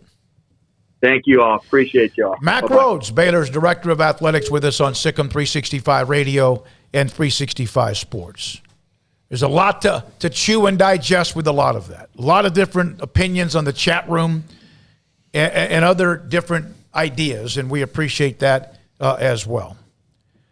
All right, we'll have Rob Lanier, the SMU men's basketball coach who was hired recently. He'll join us today at 5. We have Off the Radar, the Top 5, and John McClain, who today in Houston, it was proclaimed John McClain Day. Former Houston Chronicle writer will join us, Sikkim 365 Radio and 365 Sports. Richard Carr, Buick GMC Cadillac, got a lot of great deals, as always, going on over at Richard Carr. They are celebrating, big anniversary right now. Been in business for over 20 years, and they want you to be a part of their big celebration. And they want you to be a part of all these vehicles that are flying off the lot right now, whether they be new or pre-owned. How you can get in on that action, how you can make sure that you get yourself a car when it's difficult to do so these days. We'll get on Richard Carr's inbound vehicle list, and they will get you into a first-class vehicle as soon as possible. New GMC trucks, new GMC SUVs, Buick SUVs, Cadillac SUVs, they're all constantly arriving over at Richard Carr. They're seeing new vehicles each week, and so again, get on that inbound vehicle list to get your new car or truck as soon as they hit the lot. For qualified buyers, you can buy a truck now, get 0% financing for 72 months on most GMC vehicles and Buick SUVs. And summer vacations, it's not only approaching, it's pretty much right in our faces right now. So if you're going to be like a lot of other Americans out there, and you're going to be traveling for family vacation or road trip with your buddies or whatever the case may be, you want to make sure that you're in a reliable, safe, comfortable vehicle, and that's why you need to go check out Richard Carr to get in the right SUV, for example, for those road trips. They got SUVs starting right now at $24K from GMC Cadillac, 11 different models and dozens of trim options. Call now, come by now, or go online to find that perfect SUV for your family this summer. It's anniversary month at Richard Carr. Trust the good local people you can count on for 23 years in Central Texas. Proud Wacoans, proud Baylor Bears. Log on to richardcarr.com today. Call now or go see them now off Highway 6 at the Imperial exit. Car's priced right both day and night at Richard Carr in Texas. Trucks built for you, red, white, and blue at Richard Carr in Texas. Cars that zoom with lots of room at Richard Carr in Texas. Count on us, a dealer to trust at Richard Carr in Waco, Texas. Did you know that 1 out of every 4 men have symptomatic low levels of testosterone and don't even know it? And if you think you're too young to worry about it, guess again. Low T levels can make you feel tired and grumpy, cause weight gain, and wreak havoc on your sexual desire and performance. Petty Clinic Low T can set up same-day blood screening and results, so if you're tired of being tired, I challenge you to man up and Google search Low T Waco or go online, pettycliniclowt.com. It's a private clinic with an atmosphere catering to men. Affordable, only $150 a month, includes lab work, office consultation, testosterone injections, follow-up visits compared to $395 a month in Dallas or Austin, and you don't have to fight the traffic. Petty Clinic Low T as board-certified physician consultations will provide the best form of brand-strength testosterone available. Contact Petty Clinic Low T today, just off Highway 84 and Old Hewitt Drive in Woodway. Petty Clinic Low T, helping men become the high-performance men they deserve to be. PettyClinicLowT.com or Google search Low T Waco. In the market for a quality metal building? Since 1943, Pioneer Steel and Pipe has helped Central Texas residential and commercial customers with metal building design, panel options, building components, and trim options. Pioneer Steel and Pipe's residential line is energy efficient, offers low maintenance, reduces insurance payments, is impact resistant, and carries up to a 45-year limited warranty. In addition, they can also help you find a metal building contractor for your project. Pioneer Steel and Pipe with locations in Waco and Bryan and at pioneersboys.com.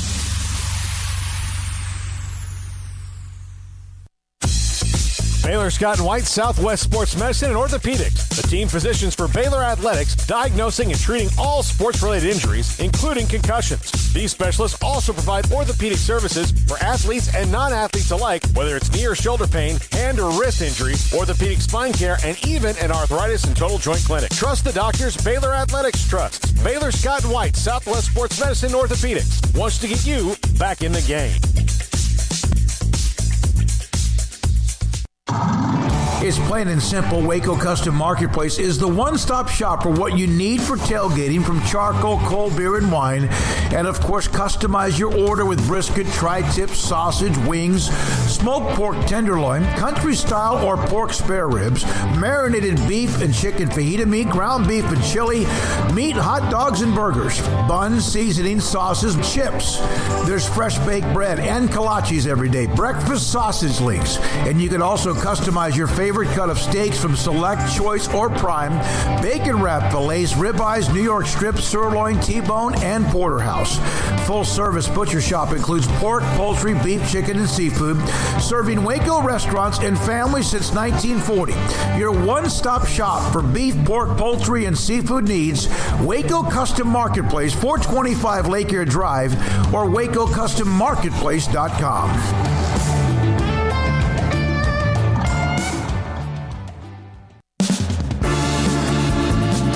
This is Sikkim 365 Radio. Text us at 254-339-1122. The Sikkim 365 Radio text line is sponsored by Riverbend Liquor and Wine, with the most extensive variety of craft beer in Waco. A hidden gem on Lakeshore Drive and 19th Street. You know, we were going to run an interview with Grayson Grundhafer and former LSU and Cypress Creek High School linebacker Josh White, who made the commitment yesterday to Baylor, apparently even made it over the weekend. And we're not going to have time because of the news with Bob Bowlsby and much more. Craig's Off the Radar will be at 5:15, SMU's Rob Lanier at 5. But I did talk to Darren Smith, Cypress Creek linebackers coach, about Josh White. No audio here, but a couple of stories. He told me that when Josh White was a freshman at Cypress Creek, was not on the varsity, that they would practice pooch kicks, and that Josh White was on the kickoff team. And they knew then as a freshman that he was extra special because guess who was the one who would catch the ball in the air before the receiving team that had wide receivers, cornerbacks, and running backs trying to catch the ball? Really? Josh White, a freshman. He could leap out of his mind. He goes, we knew then he was special as a freshman. He sparked interest because they did the pooch kick many times. And before the receiving team came down with the ball, Josh White was the one that usually started to do it. He had an incredible level of absorbing the game, coaching the field, just impressed. But also wanted to note about what Darren Smith said about Baylor and Dave Aranda, who, of course, he went on the trip with Josh White to LSU. Coach Smith is a Louisiana guy. Thrilled that White was with LSU. Wish it would have worked out. But he said there's no question that personally impressed with Dave Aranda when he was at LSU, and he said there's no surprise that bond stayed the same when White ended up back at Baylor under Dave Aranda again. Great pickup for Baylor and Josh White. When we come back, SMU basketball coach Rob Lanier, Sikkim 365 Radio and 365 Sports. Stonewood Dental, Dr. Steve Childress has done a lot of work for me and my mouth with things that have happened when you get to be my age. And yes, probably did not take care of my dental work like I should have. A couple of times a molar, when I went to bite down on something, just shot through my veins. It hurt so bad. And Dr. Childress saw me on a Friday evening. He also, when I got in early on a Saturday, which is one of the busiest days because people are trying to get their last opportunities for appointments and get out, he saw me first thing on a Friday morning, even though he had an incredibly busy schedule. What he does is fantastic. Whether it's something that's just kind of just a cleanup, they've got the hygienist that can do all that, or something that's an emergency, he will make it work. Stonewood Dental in Robinson has taken care of me, and Dr. Steve Childress has given me recommendations on other things I need to get fixed when it comes to my dental work. Stonewood Dental, taking care of me every day in Robinson, Texas. Cars priced right both day and night. Average your car in Texas. Trucks built for you, red, white, and blue. Average your car in Texas. Cars that zoom with lots of room. Average your car in Texas. Count on us, a dealer to trust. Average your car in Waco, Texas.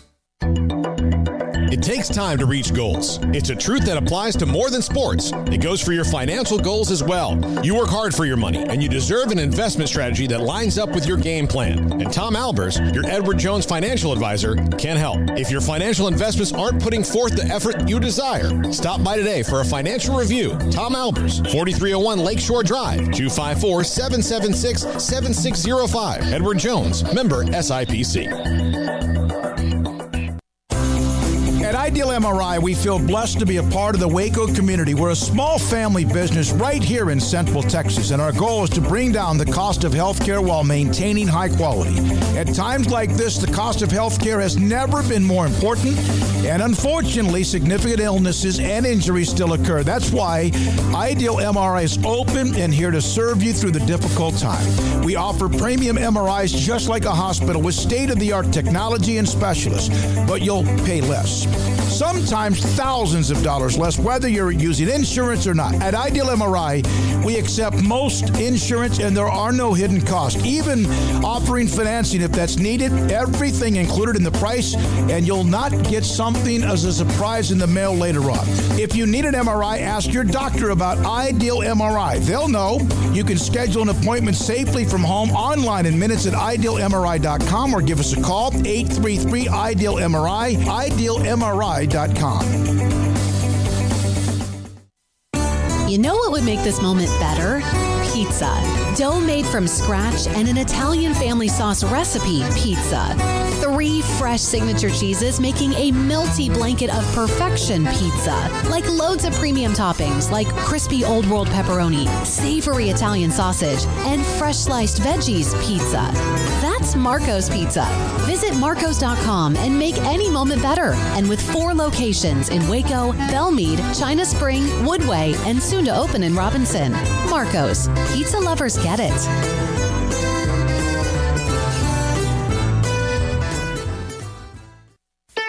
Don Humidor, your home with a 48-foot walk-in humidor with the elite cigar brands from around the world, including the #1 cigar of the year, Aging Room Cuatro Nicaragua. Plus, they have the great brands like Macanudo and Artur Fuente, Rocky Patel, Aston, and so much more. CBD, great for sore muscles, aches and pains, sleep, Vita Dreams, and anxiety, mild depression, general health and wellness. Their staff very knowledgeable on the subject. If anyone is curious about CBD, ask Carol and Ashley. Don Humidor in the Townwood Shopping Center off Valley Mills in Waco.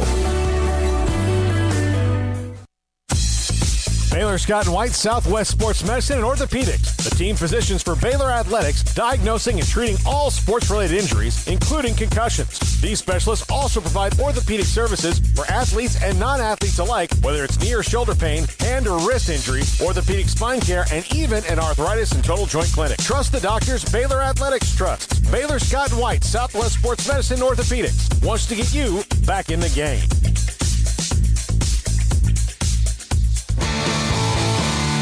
Welcome back to Sikkim 365 Radio.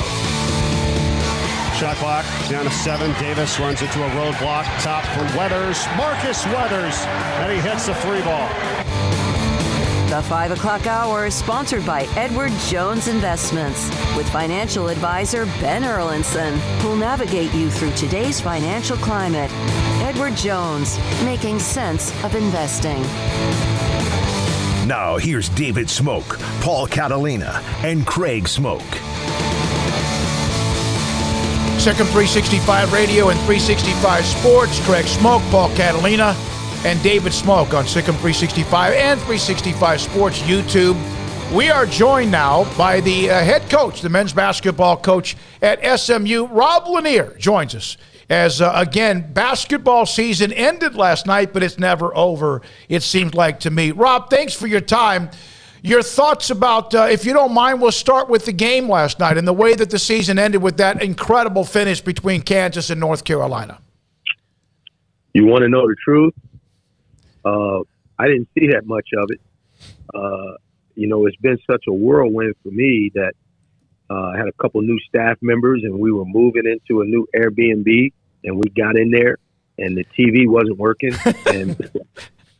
And so we were trying to watch it on our phones inside the place once we figured out how to get the Wi-Fi on. And eventually we wound up seeing the end of the game on the iPad. And what we did see was exciting.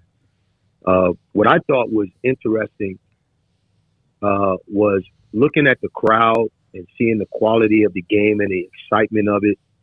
There's so much talk about the changing landscape of college basketball, NIL, transfer portal. But, man, college basketball is still very much alive and well. Watching that game and seeing that crowd, it's exciting to be a part of college basketball. Coach, what was the big draw for SMU for you in making that jump? Well, I spent 6 years in the state at University of Texas, so I had a level of familiarity with the program and with the city. And so my family and I have always had an affection for the state. I've always thought that this place was unique because in my experience in the South, and I spent 8 years in the SEC, and I think there's a difference between the way people are attracted to college sports in college towns or states that don't have professional sports. And I think there's a unique blend of passion around SMU athletics while in the midst of a great, great city like Dallas with professional sports. And you normally don't get that combination of college passion and professional sports in the same city. And I've always been attracted to that about SMU. Coach, I know you haven't even had time, as you just mentioned, to even really kick up your feet and watch TV at this point. You've been so busy, but where do you kind of start? How do you start laying that groundwork? What are the first steps, in your opinion? Yeah, I think early, as much as you can, trying to get to know the players and spend as much time as you can with them within reason. And trying to put a staff together with that same idea in mind. Is really trying to get to know the young people, and then everything else is happening concurrently. Like you have to recruit while you're doing that, and you have to, eventually try to find a place to live and learn your way around campus and meet people who are important on campus, and meet people who might not be on campus but are really important to the university, and trying to build and forge those relationships. So there's a lot of things happening at once, but it's all very exciting. Rob, what makes it? Does the transfer portal make it easier or more difficult when there's a transition?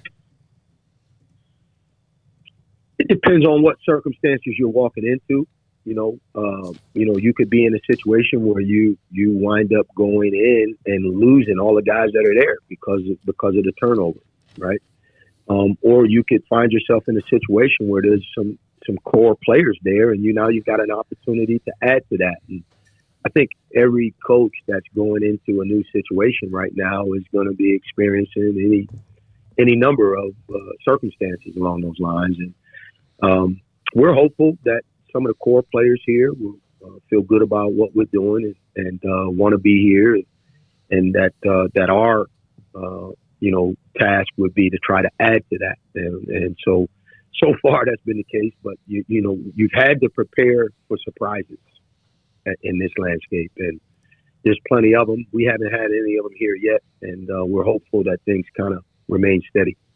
Well, Coach, you're walking to a team that was 24-9, so this is not like you said, it could be a rebuild tomorrow morning when you wake up, because that's how college basketball works. But you are a program that's set pretty well going in, and there's momentum that has to be attractive when you are looking at jobs. Yeah, you know what? I think, and it's more than just, all right, how did the team do in a given season, but also the overall commitment to the program's success, and that's where the real value is. There's a reason why, you can get a really good coach like Tim Jankovich, because of the commitment that is made to the basketball program here. So that makes it attractive. So it's no coincidence that they've been well coached, and certainly like even being in the gym working with the guys. Like, these guys have been well coached. They pick things up quickly. A lot of the concepts and terminology they understand right away. So you can cut to the chase on some things, because guys have a feel for what goes into winning and what good basketball looks like. Coach, Houston took home the AAC title this year, then had a great run in the tournament. Kelvin Sampson's obviously doing an awesome job, and I know there is going to be a transition, because there are going to be some American schools that leave sooner rather than later. But in terms of what you're walking into initially, Memphis and Houston and UCF and all these teams, how much do you know, or how much maybe have you paid attention to American Athletic Conference basketball as of late? Yeah, I follow it. It's a great league, and some of the programs that have been in it or were in it when UConn was there, I obviously followed UConn and Temple, because I've spent so much of my career in the Northeast, and then just great programs across the board. I've got the ultimate respect for Coach Sampson, and he's one of the guys I've always looked up to in the profession.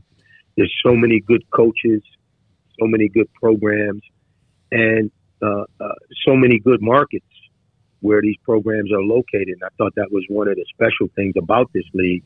Cities like Houston and Dallas and Memphis and Philadelphia, et cetera, I think make the league unique as it's currently constituted. And that's one of the things that has made it really interesting to follow for me.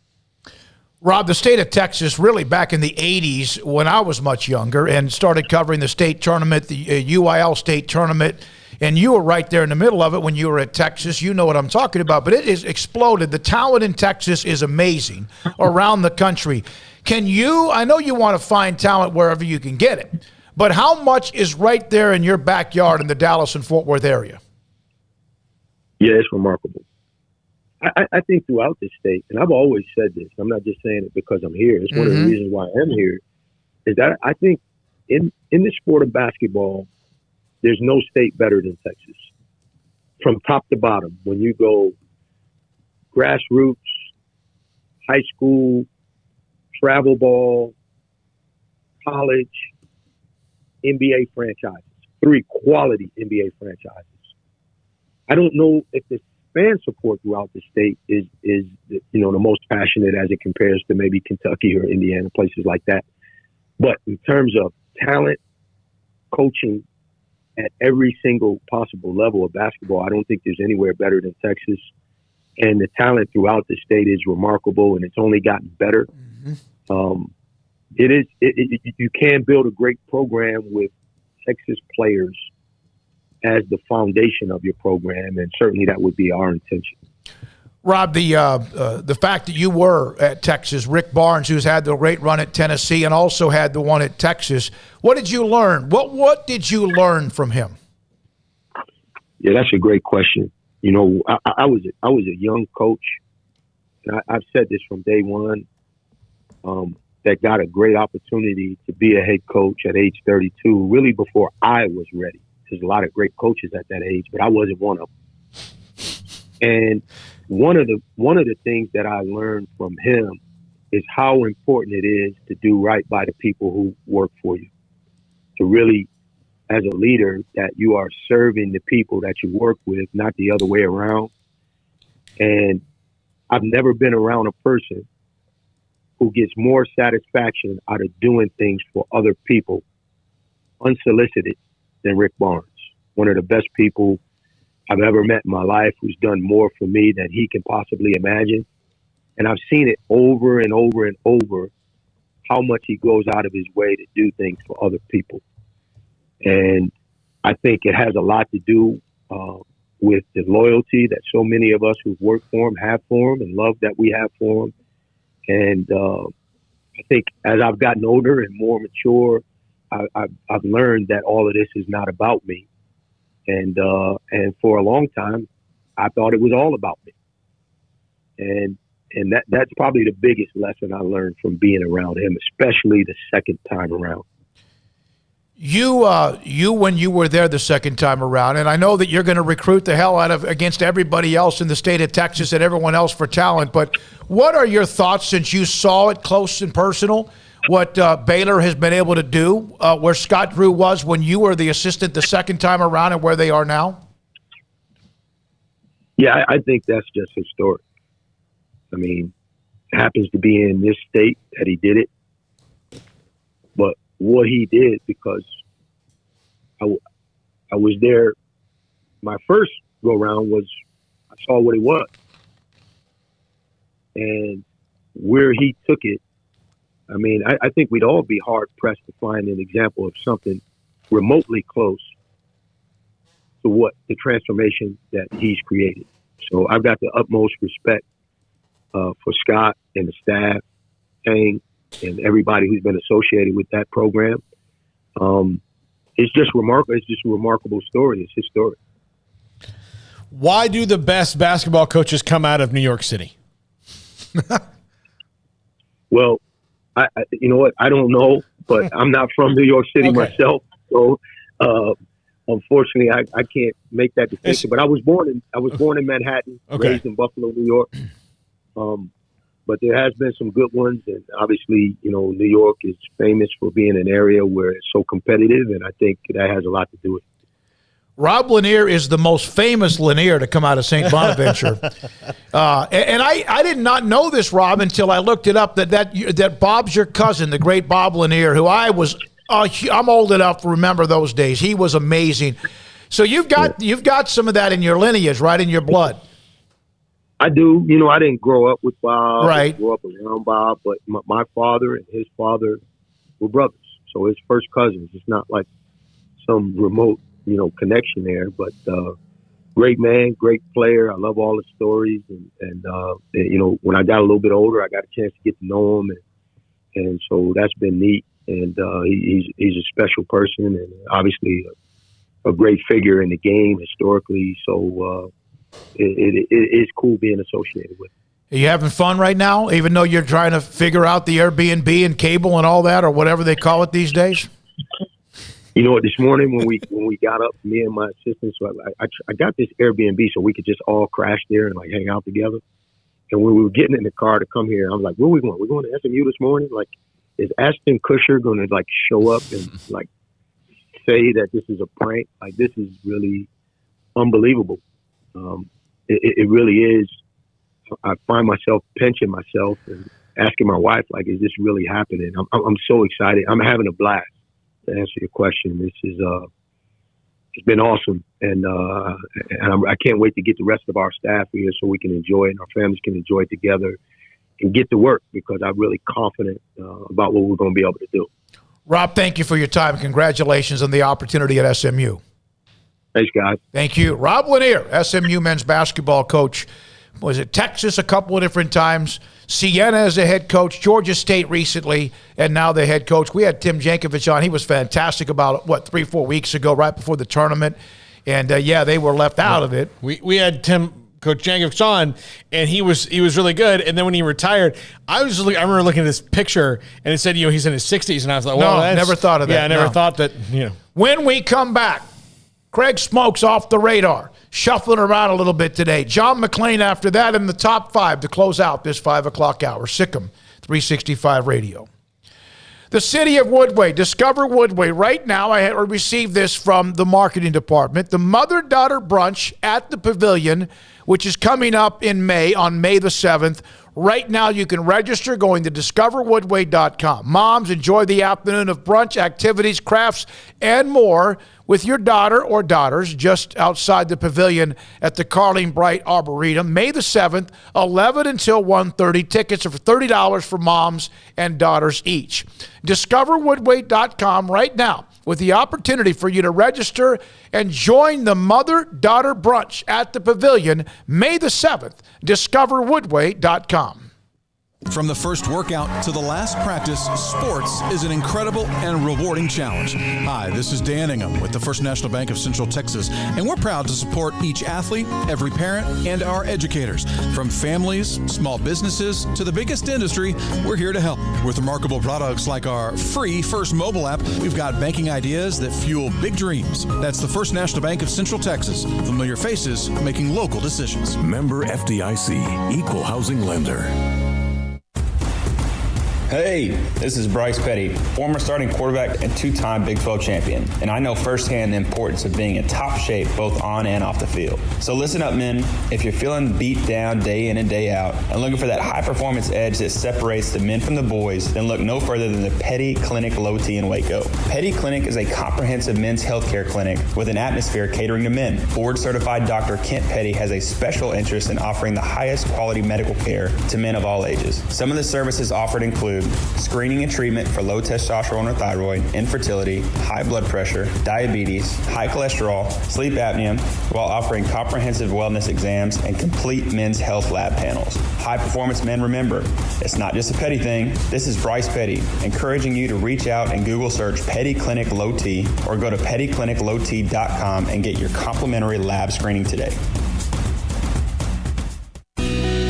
Camille Johnson Realtors guide you seamlessly through the process of buying your dream home or selling your current one. Commercial, farm and ranch, or residential, Camille Johnson Realtors can smoothly and successfully lead you through any transaction. With a team of 28 experienced agents who are excited about serving you, Camille Johnson Realtors services the entire greater Waco area. If you're in the market to buy or sell, contact Camille Johnson Realtors, 104 Midway Center in Woodway, or find them online at www.camillejohnson.com. Camille Johnson Realtors, elegant, charming, warm. Welcome home.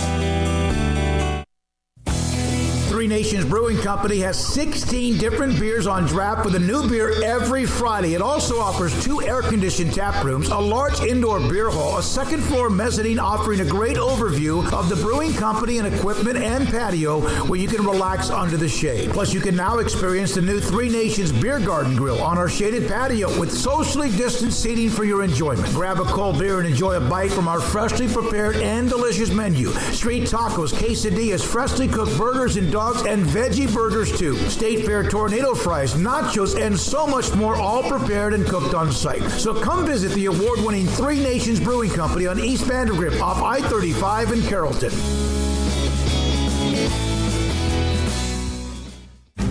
Shorty's Pizza Shack at 12th and Bagby is a homegrown, family-owned and operated must-visit pizza place in Waco. Fantastic pizza by the slice or get the whole pie to share. Great happy hour specials every single day, and it's not just pizza. Great wings. You have to try the Sikkim sauce, chili cheese fries, pizza pillows, and more. Dine in for a great hangout or carry-out. Order online at shortyspizzashack.com or do yourself a favor and bring your crew to the restaurant at 12th and Bagby. Shorty's Pizza Shack. Tell them Paul sent you by.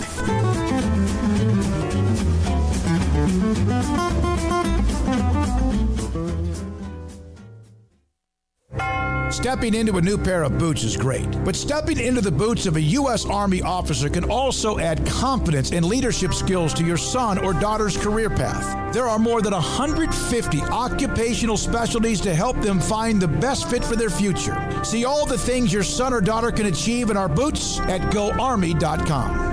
U.S. Army Waco Recruiting Company, 254-598-8131 or 254-776-1543.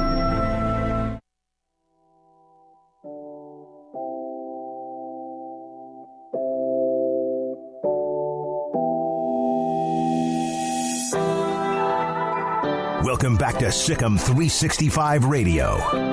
It's time for Craig Smoak's Off the Radar. Brought to you by Pickup Outfitters. Since 1997, we've been outfitting trucks, SUVs, and vans at 220 Lake Air Drive or createacommotion.com. Welcome back, Sick of 365 Radio. Time for Off the Radar, taking a look at some stories from around sports. And we'll start off with Coach K and just a funny little conversation on ESPN Radio. I'm not an ESPN Radio listener. Used to be. We worked at an ESPN outlet, and it was just kind of the thing that you had on. But I haven't listened to it since we left there, like 2 years ago. I mean, literally probably like 10 seconds of it, maybe in total, since we left 2 years ago. But on ESPN Radio National today, they've got the show Keyshawn, J. Will, and Max. I haven't listened to it. None of this show in particular. I've only seen YouTube clips. Okay. Yeah. So they were doing this show, and Jay Will is obviously Jay Williams, the ESPN analyst and former Duke star. And he got kind of people in a little bit of a tizzy today because they were talking about the game last night and talking about Coach K, and they started talking about the fact that Duke's going to be losing, one of their top assistant coaches. He's now headed off to Louisville, and his name's Nolan Smith, had taken over as associate head coach at Louisville with Kenny Payne. So they're talking about Smith leaving Duke, and he was saying he was really happy for him, great opportunity and all of that. But he brought it back around to Duke by saying, and it leads me to think, which I've been thinking a lot since I heard this news on Monday, does Coach K come back for another season? One more final season? And I know everybody's like, what? And so I'm thinking, like, what possible reasoning would he have? Here was his reasoning. Here's why I give it a legit chance. If you're Nolan Smith and you have a great relationship with all these players, you're in the same conference, you're at Louisville, you're picking up the phone and recruiting players from Duke, it weakens the hold of Duke. If you're Coach K, how do you strengthen that hold? You're coming back. So what are your thoughts on Jay Williams' theory about the wave because of an assistant coach being hired at Louisville that somehow that might lead to Coach K coming back for one more run? Would y'all, if he even considered it and you heard about it, would you just slam your head into a wall? That would be embarrassing for him, given the red carpet that he got on the way out. And look, you can think whatever you want about Coach K. I don't think he's that much of an egomaniac that he would have to do that and then negate his little goodbye tour that happened. And look, maybe losing to North Carolina twice on the way out will really, chap his hide for a long time to come. But look, he made his decision. He's also 75 years old. Yeah. Hey, did Tom Brady retire? Yeah, but he didn't do a tour. I we've seen cannot that. imagine that happening. That's just throwing some. That could be. I'm not saying that was a clicks and views comment. I think it's wishful Duke guy, thinking. right? Yeah, it's wishful thinking is what it is. That somehow Coach K is going to come back. Because I think if you're a Duke fan, you can say whatever you want to about what they've got in place and all that, but that's still Coach K leaving. And there's just as much of a chance. You'll probably still remain pretty good for the foreseeable future. But I don't think that magic pixie dust just lasts for forever and ever, and you remain Duke basketball like Coach K is still there the entire. I think that's one of the interesting things about last night is they'll always be a big brand, and they'll probably always win a lot of games and play for a lot of titles. But you do wonder, is there going to be a little bit of a slip because of the fact that the guy who's been orchestrating it all for decades now is now out the way. But yeah, I just thought that was kind of funny, and I just would love to see the reaction. I almost wish that April 1st would have been today and Coach K could have played it up. And can you imagine how many people hey, North Carolina, guess what? You didn't beat him in his final game. Yeah. You didn't beat him in his final game at Cameron Indoor either. That would have been nuts. They would just sweep him next year. But just wishful thinking on Jay Williams' part. All right, the big news, the real big news from today, Tiger Woods is coming back. He is letting it be known that he plans to play in the upcoming 2022 Masters. He said that today during his official press conference at Augusta. There's 2 days to go until the first round begins, so definitely getting in on the party late, but he's Tiger Woods. He can do that, and he's been practicing for the last few days at Augusta with his son Charlie, as well as with Justin Thomas. He says, as of right now, I feel like I'm going to play. As of right now, I'm going to play 9 more holes Wednesday. And said that would be really his final evaluation tomorrow when he plays those 9 holes. But, letting it be known, he's going to come back and He's apparently looked good all week based on the people that have been around there. And, that might be the craziest story in sports if he were to come back and win a Masters. I know it was crazy the last time he did it, but I think this would maybe even top that because of the physical, just pain and everything that he's apparently been going through since that car wreck. But yeah, Tiger's back, and he's looking like he's going to play in the Masters. Well, and look, 15, what year was that when he tore his ACL? 14 years ago. And it was 2008 when he won the U.S. Open. He hasn't played in 17 months, and he had the car wreck 14 months ago. He's done it on one leg before with that torn ACL, but this is a lot different situation. He's a lot older. It's a lot worse. If he can walk to 72 holes on that course, I mean, it's not a local municipal course that has 2 hills and a couple of water hazards. It's undulations and hills and rolling spots and all that. So it'll be interesting. It's not the easiest course to walk. Another great Hall of Fame golfer, Ben Hogan, back in the late 40s, was involved in a really bad car wreck and basically was almost crippled, came back and played golf again. Ben Hogan's, if no one's maybe a better ball striker, and perhaps there's always the Nicklaus argument about he or Tiger as the best overall golfer. It's happened, but man, what he's done to me is beyond anything I ever expected. Never thought he'd win the Masters again. He did in 19, and never thought he would win or play again after the accident a year ago, but here we are. I mean, you are 2 groupies. Y'all excited? Oh, I'm thrilled. I watched the press conference today, DVR'd it, watched him on the range, watched some of he and Justin Thomas, Fred Couples. I mean, you got to comment a little bit. He still has to get up and down those hills for 4 days. Well, excuse me. He has to make the cut. And also has to make sure he doesn't get hurt along the way. And I hope it's like I'm blown away that he's even playing. Yeah, I mean, it's pretty shocking and pretty surprising that we're at this point. I mean, they just being the general public tried to bury him now, 3 or 4 times, and he's like the Undertaker. He just keeps rising back up and keeps on going. So, very interesting news there. Tiger Woods looking like he's going to play in the Masters. Have you guys seen any TV ratings for last night? I've been looking around. I haven't seen anything. I did. I heard. I saw the women's, though. The women's national championship game, UConn and South Carolina, most watched NCAA women's basketball game in nearly 2 decades. And the biggest rating since 2004, close to 5 million viewers, 4.85 to be exact. That's up 18% from last year. It's up 30% from just 3 years ago, and at one point peaked with close to 6 million viewers, 5.91. So good numbers. I mean, UConn's involved, so they're going to be, having some fans tuning in, but I think with, obviously what Don Staley has done with South Carolina, that's probably as big of a matchup just about as it gets right now at the moment. So that was good, and that's a big deal for women's baskall. It's kind of begging for attention, and of course South Carolina getting the job done and hoisting the trophy. So good for them. And now they get to the ratings talk as well. So let's see if women's basketball can take advantage of that. I can't imagine Saturday's game, Duke, North Carolina alone, just up the ante. Not to mention there were the Blue Bloods involved in KU and then Villanova. And I can't imagine that the Final Four ratings were among maybe the best in the last 8 to 10 years. We know the names of the Blue Bloods and the names of the programs, traditions. I think it probably the numbers. I can't find it either, but I would imagine it's awesome. I mean, maybe they're not out yet. That could be entirely possible. I mean, the game was just played last night. I mean, we typically do get ratings pretty much the next afternoon, but no, I haven't seen any on that, but did see from the women's championship game. So they're hitting up 5 million or so. I would think that bodes well for the men's side of things as well. This happened a couple of days ago. I did want to mention it, though. Hate this for the Houston Cougars football team. Alton McCaskill, their super running back, tore his ACL.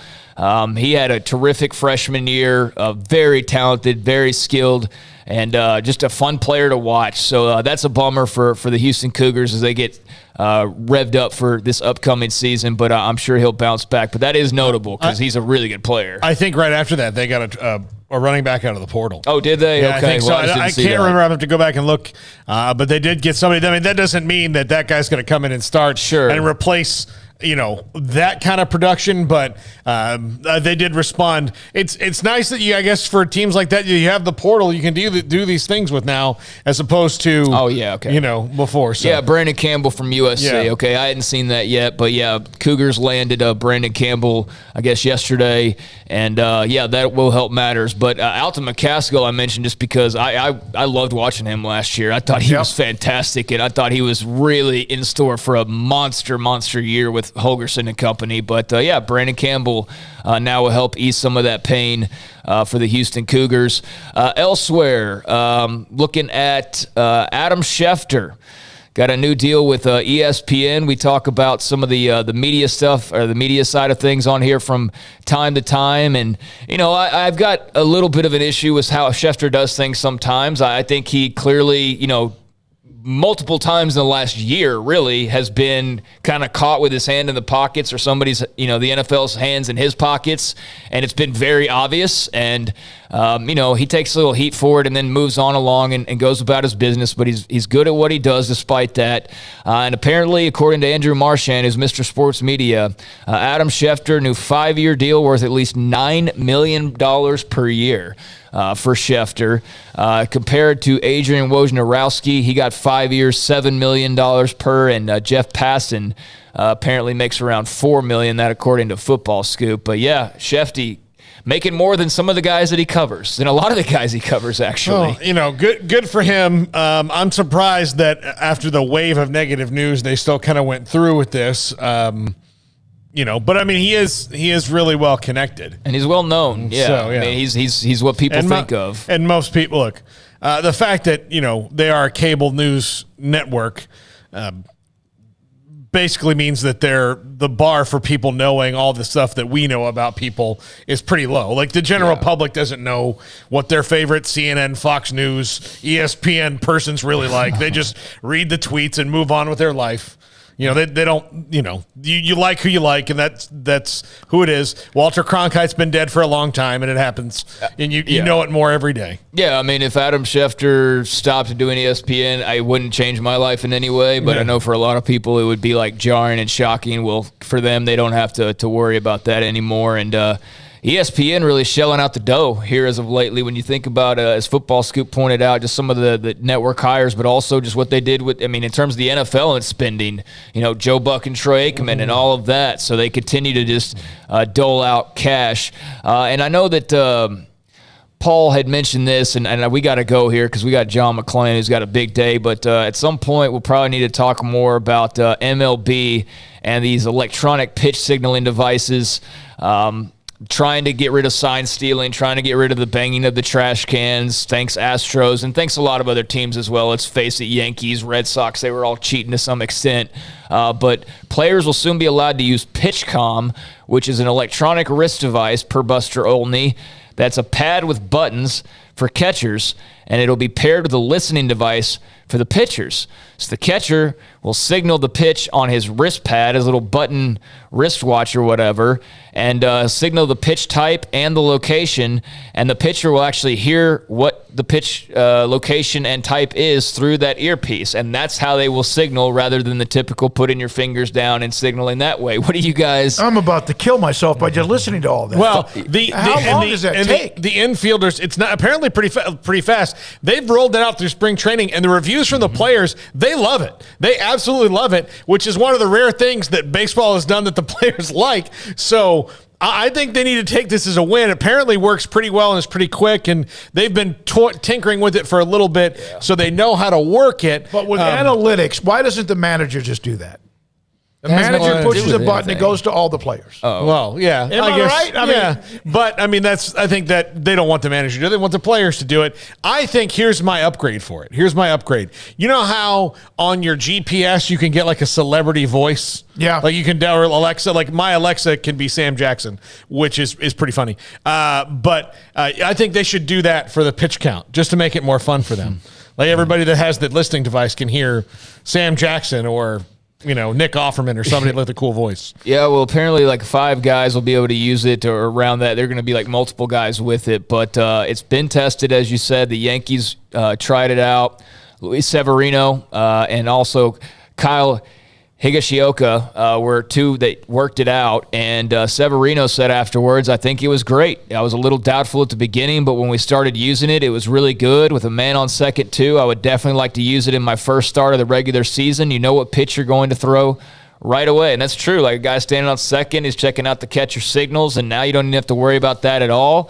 But, yeah, so far PitchCom has gotten good reviews, and you're not going to be forced to use it. So if you don't want to do it, you don't have to do it. But it does look like, Luis Severino is already saying, I'm going to use it on, in my first start, and we'll see how many others adopt it. But just a little changing of the technology now in baseball, and obviously a result of just the rampant cheating that was going on with multiple clubs. So there's a few things off the radar. Thank you, Craig. Appreciate that. Michael Kay was grilling Carlos Beltran, is going to be his broadcast partner for the Yes Network for Yankees games about the 2017 Astros scandal. It's kind of trying to move past it. And Beltran, I thought, was very honest, very open, very transparent, and said we were wrong. And admitted that. He was mad because he's the only name of a player who was mentioned in the report that came out. Well, I mean, it's because he's the one that helped carry it over from the other clubs that he was on and helped spread it even further. And it just sucks for the Astros that they happened to sign Carlos Beltran right in the middle of all of that. And look, they clearly other guys bought into it or were doing it or whatever. There's no denying that. But yeah, Carlos Beltran, you talk about involved. I mean, he's right there in the middle of it. I congratulate Carlos Beltran on this, for being the first real person from the Astros to kind of say all that and say, like, look. Yeah, he could have dodged it. Here's why we did it. This is what we were caught up in. He was not seeking forgiveness or anything like that or trying to blame somebody else. He said, this is what we were caught up in. Yeah, it's wrong, and we were just kind of in it. Yeah, and we got to go, but I will add on to that. I think that's what keeps the story alive, is the fact that a lot of Astros fans or Astros players who are like, won't back down or get defensive about it, or like, oh, well, screw you, everybody else was doing it, and that just makes people harp on it even further to where it's like 4 years later and we're still talking about it, even though we know a ton of other teams were doing it. The focus always goes to the Astros, and I think that's because a fan response and just kind of like, screw you, we won anyways, and that doesn't endear you at all, because if you would have just kind of said like, yeah, we did it and moved on, I think it would have gone away by now. I really do. It's like anything else. Admit it, move on, and let that thing kind of linger. There's a certain amount of timeline for stories and all that. When we come back, John McClain had himself a day in Houston. Of course, last week announced his retirement from the Chronicle. Has much more to do. Don't think he's getting away from doing what he does, which is right. Storytelling. He's next on Sikkim 365 Radio. Marco's Pizza. Pizza lovers get it. Marco's Pizza right now. Go online, marcos.com. And in the Waco area, 5 locations, or about to be 5 locations. They're working on a new one in Hewitt.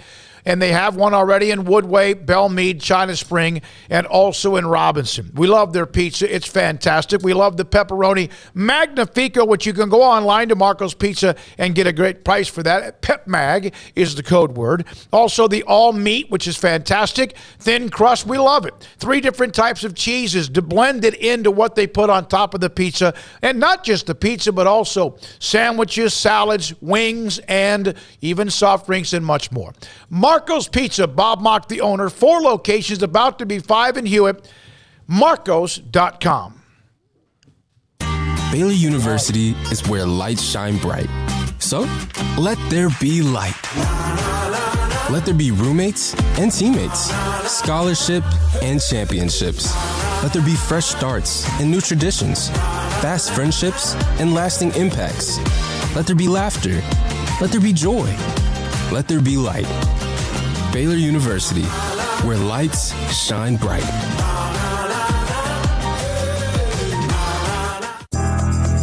From the first workout to the last practice, sports is an incredible and rewarding challenge. Hi, this is Dan Ingham with the First National Bank of Central Texas, and we're proud to support each athlete, every parent, and our educators. From families, small businesses, to the biggest industry, we're here to help. With remarkable products like our free First mobile app, we've got banking ideas that fuel big dreams. That's the First National Bank of Central Texas. Familiar faces making local decisions. Member FDIC, Equal Housing Lender.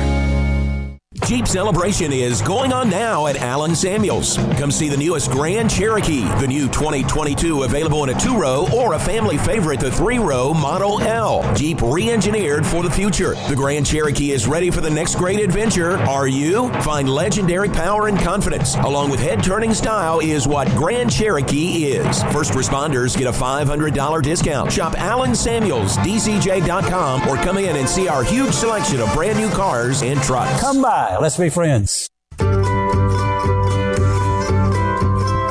want to know why Stonewood Dental is so successful? Listen to what happy customers have to say. It's pleasant. It's different than any other dentist office. I really feel like they care. And it's not that you're here for 2 hours waiting on someone to take care of you. It's quick and easy, and I bring my kids, and my kids love being here too. They really love the treasure box. Staff is really nice and accommodating, real friendly. You feel more like home. It's not sterile looking. Everybody has their own personalized rooms with decorations and decor, and they'll even have a blanket for you when it's cold. I've recommended people to actually come here, and they are patients now. I really love it here. It feels like family. Learn more, stonewood-dental.com. Parenting is full of surprises. You never know what to expect. So after our son was born, I called my Texas Farm Bureau insurance agent to set up a life insurance policy in case something happened to me. Sawyer is now 2. And we'll soon have a sister. There's no one else I would trust with protecting my family. Stop by and see our agents at one of our 3 McClain County locations. Coverage and discounts are subject to qualifications and policy terms and may vary by situation. Stepping into the boots of a U.S. Army officer can add confidence and leadership skills to your son or daughter's career path. See all the things they can achieve in our boots at GoArmy.com. U.S. Army Waco Recruiting Company, 254-598-8131 or 254-776-1543. Automatic Chef Canteen is a full-service micro-market vending and office coffee provider with state-of-the-art vending equipment, a wide variety of products, and offering custom-fitted micro-market vending office coffee solutions for your employee break room. You want a full break room solution and a workplace oasis? Well, Automatic Chef Canteen, locally owned and operated for over 50 years in Central Texas, also includes in-house mechanics on call 24/7 for fast, reliable service and maintenance. Automatic Chef Canteen, 6900 Imperial Drive in Waco, or online at automaticchefcanteen.com. Welcome back to Sikkim 365 Radio.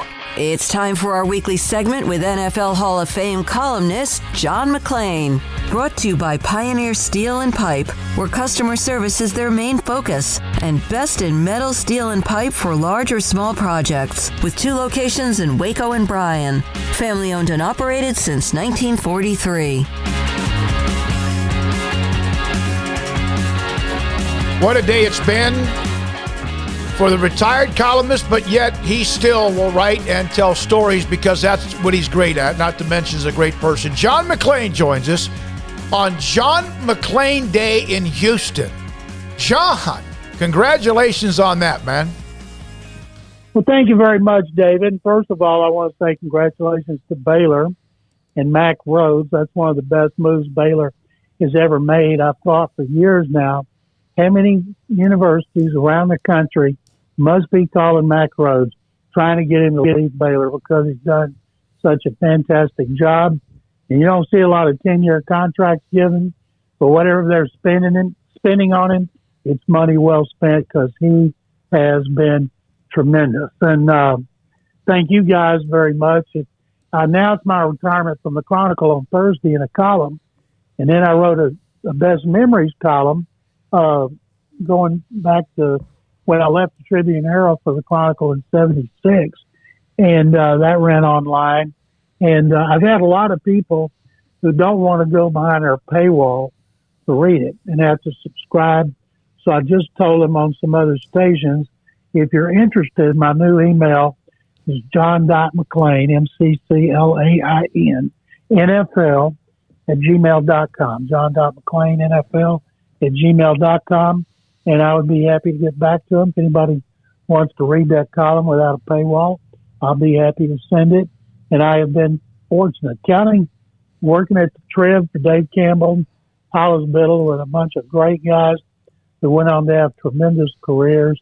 I wouldn't replace that time there for anything.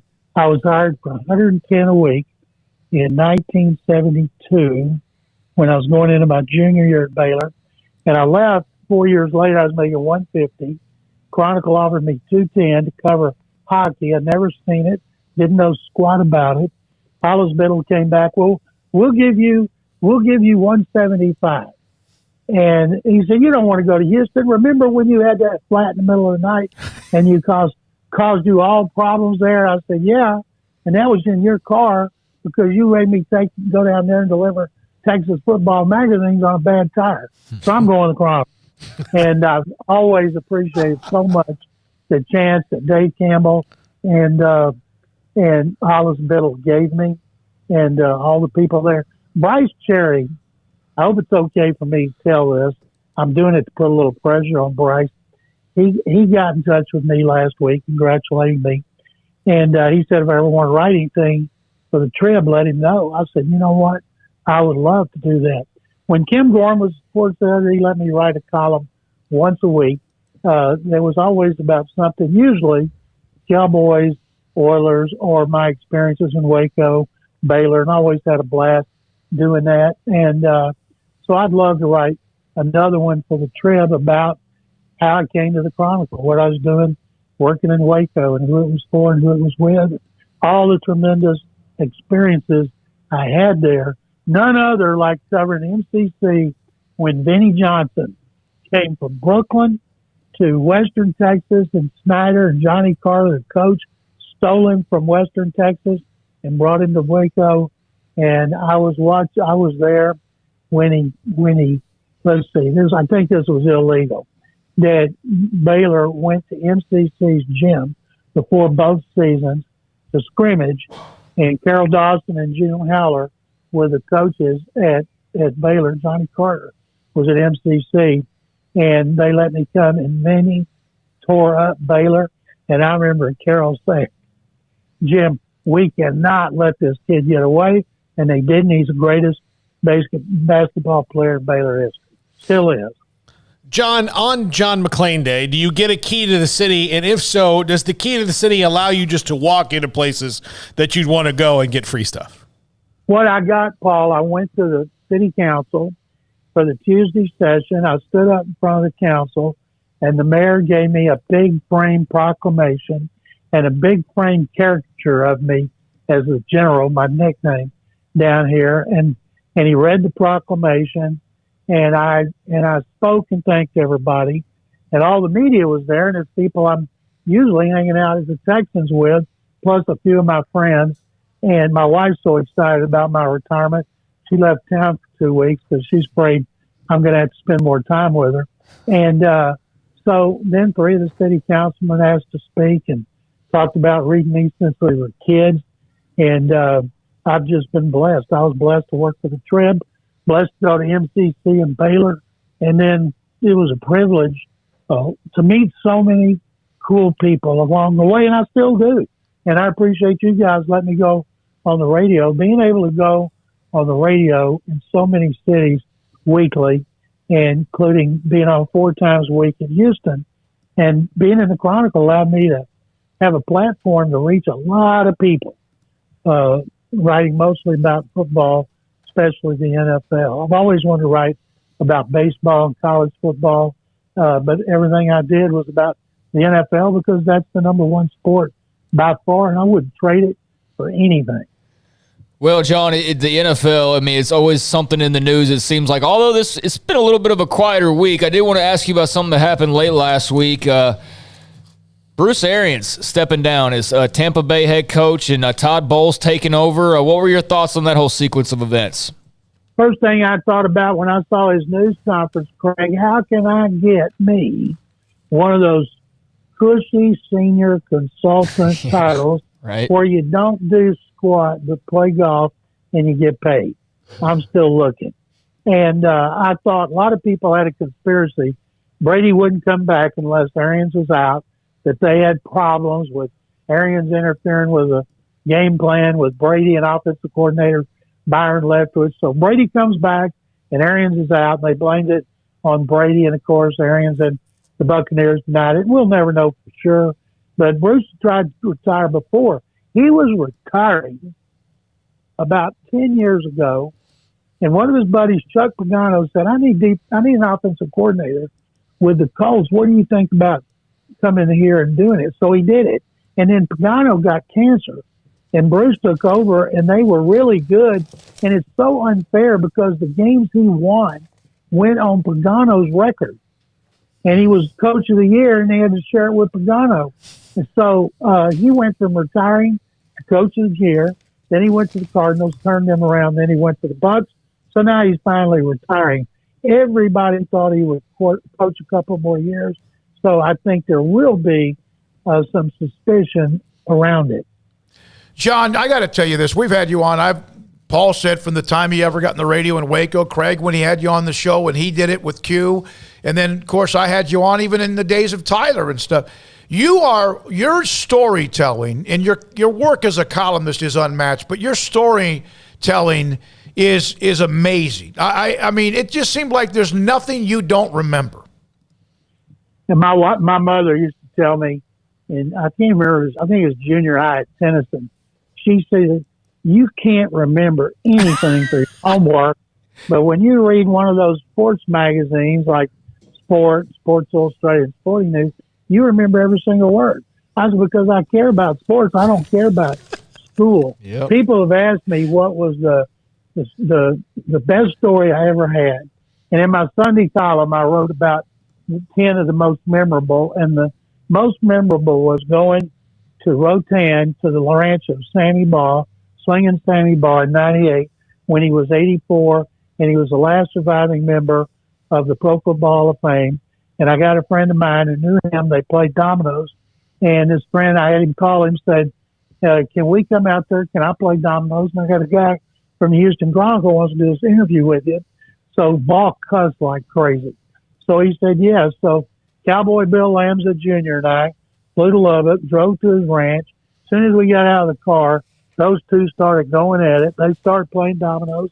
I turned on the tape recorder, and he told these incredible stories about the Redskins and what it was like to play in the 30s and 40s. And he'd been on a serial TV thing called Texas Ranger that was awful, but he made money to start buying some ranches in Texas. And he lived there since his wife died by himself out in the middle of nowhere. And he wouldn't go anywhere unless he could be in his bed at night.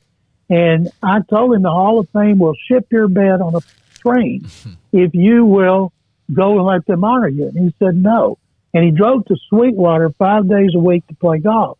And on Saturday and Sunday, he didn't play because he wanted to watch it on TV. And I asked him, he had a trophy case, what is your most cherished item in there? And he reaches in the back, pulls out a piece of paper, blows off dust off of it, shows me his only hole in one.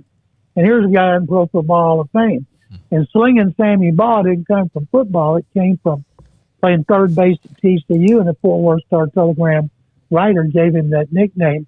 And he would never sign slinging Sammy Baugh because if he just said Sam Baugh, he could sign twice as many balls. And if people would send him stuff, slinging Sammy Baugh, Rotan, Texas, no address, zip or anything, but the people in town at the post office knew who he was and took it out there, and he tried to return it. He told stories about playing in the Cardinals baseball minor leagues with members of the Gas House Gang. He told a great story about being in the minors and another team having a right fielder who was 17, and he said he's the biggest smart ass. Everybody wanted to kick that some bitch's butt. And I asked the manager of his team, why do you let him do the things he does? And what he would do, he would put his glove in the back pocket and cross his arms when the pitcher was pitching, daring people to hit the ball to him. Or he would do jumping jacks, or he would turn his back to him. And he was always giving lip. But he said that son of a bitch could hit a ball, and I'd hear the plank coming out of the outfield wall before I could turn my head from third to look out there. And he had line drive home runs you could hang ropes on. I said, do you ever mount it to anything? He said, you tell me. His name was Ted Williams. Wow. And the day we left, I'm out on his porch with him, and he made us peanut butter and jelly sandwiches for the ride back to Lubbock. And I said, Sammy, why do you live out here? Why don't you move to Fort Worth or Sweetwater? And I'm going to have to change a word here. He said, because anytime I got to take a parentheses pee, I can come out right out there on my porch, and I can pee anytime I want. And he said, in fact, I got to take a pee right now. Care to join me? And I did. That's a really strange reason to live anywhere. Yeah, that's got to be very freedom. Like a lot of refreshing to just go freedom, on outside. That's right. Yeah, it was freedom. Yeah. All right. John, you're the best, man. We are so thrilled for you. Congratulations on retirement. I know that what you do and your writing is amazing, and good luck with whatever you're doing in the future. But we appreciate you, no doubt, and we can't wait for Tuesdays with you at 5:30 or so. David and Craig and Paul, thank you very much. I'm still doing all my talk shows. I appreciate you guys letting me stay on them. I'll stay on top of everything, do a little freelance. I've just retired from the Chronicle at 47 years. And thank you. I look forward to next week. And you mentioned us in your column. That was very classy, and we appreciate that. John McClain, Hall of Fame writer, retired from the Chronicle, and he does and is just as good a storyteller as I could ever know or ever remember. When we, again, tomorrow, one note, year number 2, April the 6th of 2020, we all began. This thing began in the second story of Paul's house. How we did it is still pretty remarkable. We had just enough equipment, tomato cans, and string. But it was phenomenal, and we loved it, and we've loved it ever since, and we will love it again when we start year number 3. But year number 2, we will celebrate that tomorrow, and can't wait to get to that. Welcome back to Sikkim 365 Radio. This is Paul Catalina's Top 5 at 5:55, presented by Champion Salon and Barber. To book your appointment, go to championsalonandbarber.com. Tomorrow, if I can do enough research and it makes sense, I'll try to do one on Bob Bowlsby replacements. But, there's so many things from so many different realms. I just want to make sure it makes sense. I'm not saying like, hey, I could have thrown out Mike Oresco, but again, I think that's been debunked pretty quickly. Burn bridges, Paul. Yeah, exactly. So anyway, but today, top 5 championship game takeaways, and it was a classic game last night. I feel after the abysmal early part of my bracket, I finished 7th in our overall thing, so I feel good rallying, and that's because I picked Kansas to win. On Sikkim? Yeah, on Sikkim. I don't even know if I'm even. So I hope my name's not attached to it. I'm very happy about that. Plus, I'm alive, and that's the most important thing. Number 5. At least for one more day. Yes. I've got 364 days until I wouldn't have to be. Number 5. Kansas won because everyone contributed. Yep. If you look at what happened, look, North Carolina had some guys go cold. They got Leaky Black, who's a fantastic defensive player, get 4 fouls, out for a long stretch of the second half, and that's where Kansas eventually took the lead and only gave it back for short little spurts. But Jalen Wilson, Christian Brown, there wasn't Abaji that sparked the comeback, and it wasn't really David McCormick early on after the dunk because he got in a little bit of foul trouble and they had to change things up. Remy Martin had some fantastic fall-away 3 that he had was beautiful, but everyone contributed, and they've got a lot of those guys coming back. I mean, they're going to lose a lot, but everyone was a part of it. I mean, Remy Martin had clutch. I mean, McCormick was probably the difference in the game. Abaji was okay. He's, of course, their best player. But I thought what McCormick did, and, of course, made the shot, the little jump hook. Did they let them play? Yeah. God, it was a street fight in many, many ways. No, I heard skin smacking over and over again. I did, yeah. They definitely let them play. And to the point where if you got into foul trouble, like, you must have really been fouling cats. I mean, it was because it was so physical. But yeah, like you said, I mean, it was a total team effort. And I think, North Carolina just had a situation where they just smashed on that gas early and didn't realize there wasn't as much gas left in the tank as they probably thought, and not having a lot of numbers didn't help matters. But, facing a team like Kansas who just got so many great players that can go off at a moment's notice, that's also part of the issue. So, yeah, a total team effort. Yeah. Number 4, Kansas can have peace after 2020. Their fan base really, and they had justification to feel this way, thought that 2020 was the year that the streak ended. That they were finally going to get Bill Self's second title. And now I think, because a lot of these guys were on that team in 2020.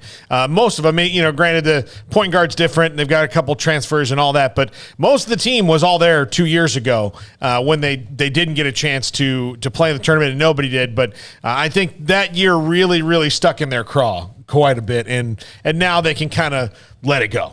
That year wasn't and they weren't the only school who 2020 stuck in their craw. But they were right there along with Baylor and Gonzaga, I guess, and whoever else, as far as feeling like they could have won it that year. Didn't have to wait long, quite frankly. It's been less than 2 years exactly. But I know it had been a bit of a wait before that. So, yeah, I can finally put that behind them. But as we know, there probably still will be some people. We should have 9 titles. We should have had 2020, and oh well, you got last night. Yeah, and I always thought kind of in my head that Kansas had more than the 3 that they had, but this is just their 4th, and a long stretch. It's one of those things. You think that, and then you're like, wow, yeah, and the stretches between the first one and then Larry Brown and Bill Self, Danny Manning in '88 that led them to the championship against the favorite Oklahoma team, and then you're right, then Self. What was it? 20 years later? Yeah. Or whatever, and then, of course, this long drought. Yeah. So we were treating them like, I don't know, I was like in the 90s, I was just a kid, so I wasn't really talking about Blue Bloods and all that, but they had basically won 2 titles, and that's wild. But they're good all the time. No, I get it, but I'm just saying, only 2 titles. You know what I mean? Yeah. They invented the game there, right? Yeah. Naismith. Yeah. You had Clyde Levelette, who's a name that gets overlooked because of Wilt Chamberlain.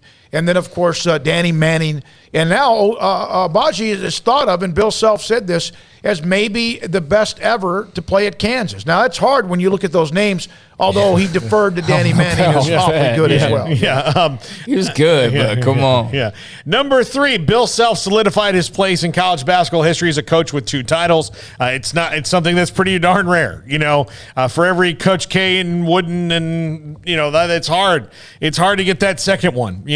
Jim Boeheim has 1. Roy Williams has a couple, so they're there, but man, it's really hard to do. And he did that. And I know I saw a lot of people, and even in our text today, wanting blood because Kansas and the Adidas thing and all that. And I don't think anything's ever going to come of that. So I think it's kind of wasted energy for him. I really don't. You are trying to save your life. No. Look, I would be honest and say, I think, but everything that's happened since Oklahoma State really earlier this year has trended in the direction of, outside of LSU and Will Wade, which is even more than that.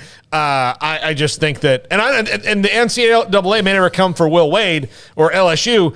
LSU just now can fire Will Wade because the NCAA sent them a letter. There are allegedly 5 level 1 violations, and I saw some that wanted to make sure that was a part of the story, and it was.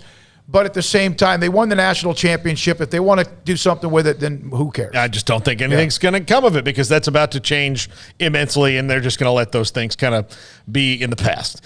Number 2, Hubert Davis is about to load up on talent. You tell me if you're a young prospect watching that game, and look, Bill Self is too, but if you're a young prospect watching that game or a transfer that was considering North Carolina, why would you not want to play for this dude? I mean, he the energy he has, the emotion he has, the way he backs up his team, the way that, in spite of, he didn't coach his best game against Baylor in the second half. It took him too long. I mean, and never really quite figured out what Baylor was doing. Baylor just ran out of gas, but he figures things out eventually, and he navigates the storm really well. I think that North Carolina, they're not riding Roy's coattails anymore. This is Hubert Davis's team, and I think he made that clear in year one, and that is really, really, really hard to do when you follow a legend. Yeah, it is. I thought he did a great job and definitely got farther than anybody expected them to. I mean, they were, an 8 seed again in the tournament, and I think we all know that was the wrong seeding. Like, that was not done very well. But, yeah, no, I mean, a tremendous first year, runner-up for the national title. The only thing now is that the expectations are already crazy at North Carolina if you're the basketball coach, but now they're going to be intensely crazy because, you got there so quickly. It's like Bob Stoops won a national title in his second year at Oklahoma and then was cursed for the next 20 years because he couldn't win it again, or, however many years because he couldn't win it again. But, I think Hubert Davis will be back and have plenty of opportunities.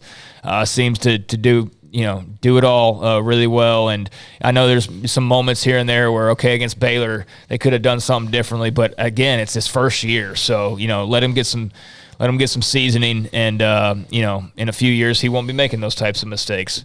No. When he was asked early on, they had that little cut-in interview. He was so, hey, there's a lot going on out there. Why do they do that, though? Like, why do we even do that? It's the middle of the game. Why are we talking to the coach? I don't understand that whole thing. It kind of makes the head coach seem a little bit pointless at times if he can just walk away for 2 minutes during a timeout. Yeah. Wow. Well, these guys do all my work for me. I'm good. Let's break into a TV show and just start interviewing the actor right in the middle of it. I just don't understand that. Yeah. Number one, the Big 12 needs to push basketball like the SEC does football. And when I say that, what I mean is, and look, Scott Drew is the big rah-rah guy. I mean, he was out there saying, let's pull for Kansas after they lost to North Carolina. He was, waving the flag for the Big 12 and making sure. And the SEC has done this in football by creating this is the best league. Mm-hmm. You need to come and play here. When really it's only about a couple teams, but enough of them have had success at that level, and some of them a long time ago, but enough to where you go, okay, well, if I want to play in the best league, I go to the SEC. You just keep on winning these championships. But look, the last 3 years, 3 titles, Texas Tech was in and lost to Virginia. Baylor won, Kansas won. That is what the SEC did to turn the tide of being a kind of traditional thing. But, in 2004, nobody was talking about the SEC like they were now, that they are now. But in the last 20 years, the PR machine that they've become, the Big 12 needs to do that with basketball and get a corner on that market and sell that this is the best league. And if you want to play the best players, you got to come here. Scott Drew pounds that rock all the time. And Self even brought it up, as Matt Tate told us, that he appreciates how Drew constantly. And then first thing he did, congratulations to Kansas, Big 12 back-to-back.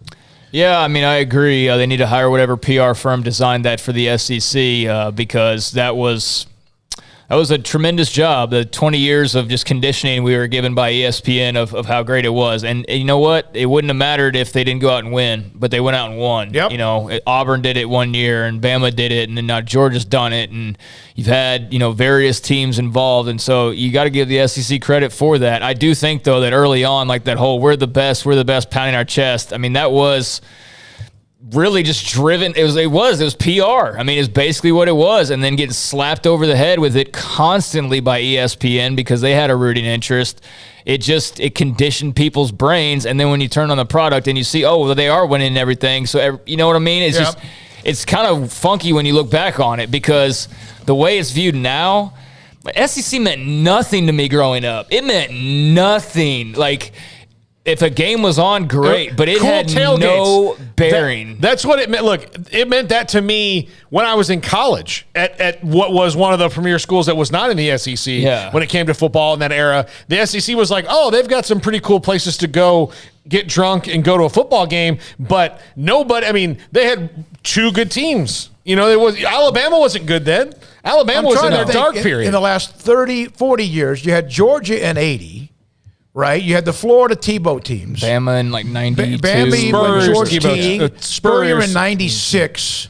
And then Tennessee won it. Yeah, but they were the kicking. But even then, the Tennessee-Florida stuff, like you weren't hearing SEC. No. You didn't have Feinbaum screaming at you over how great they are and all that. Like that's what I'm saying is like there was like early 2000s, like ESPN, whatever, and the teams had to win for it to matter. But I used to watch Florida, Tennessee, and we were not given propaganda for 3 hours. And now we have been for 20 years. Well, so. they also, as they mentioned in the Big 12, win. they damn won. And they did it again, and they did it again, and they did it again. And now if it wasn't Alabama, now it's Georgia and LSU. So they have done it and backed it up. All right, Emery, Winter, thank you. Armstrong, Sims, we ran a little bit late today, but that's okay because of the news with Bob Bowlsby, Paul Catalina, Craig Smoak. I'm David Smoak. Tomorrow, year number 2, we celebrate Sikkim 365 Radio, 365 Sports for all of you. Viewers, listeners, chat, text, guests, and sponsors, good night.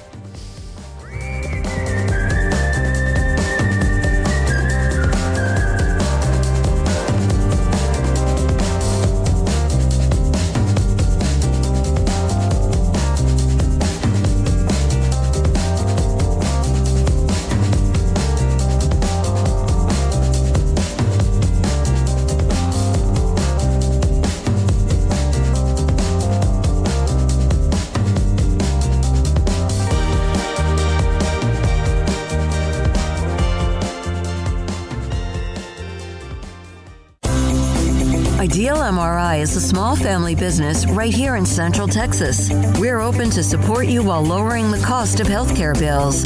When you need an MRI, ask your doctor for an Ideal MRI. Visit us at idealmri.com or call us at 833-IDEAL-MRI. Stepping into the boots of a U.S. Army officer can add confidence and leadership skills to your son or daughter's career path. See all the things they can achieve in our boots at GoArmy.com. U.S. Army Waco Recruiting Company, 254-598-8131 or 254-776-1543. After my first car accident, I feared the biggest damage would be to my wallet. I expected a mountain of bills and a long, drawn-out process. But my Texas Farm Bureau insurance agent was there when I needed her and helped me get back on my feet and in my car in no time. Instead of a hassle, I got reassurance and a quick recovery. Stop by and see our agents at one of our 3 McClain County locations. Coverage and discounts are subject to qualifications and policy terms and may vary by situation.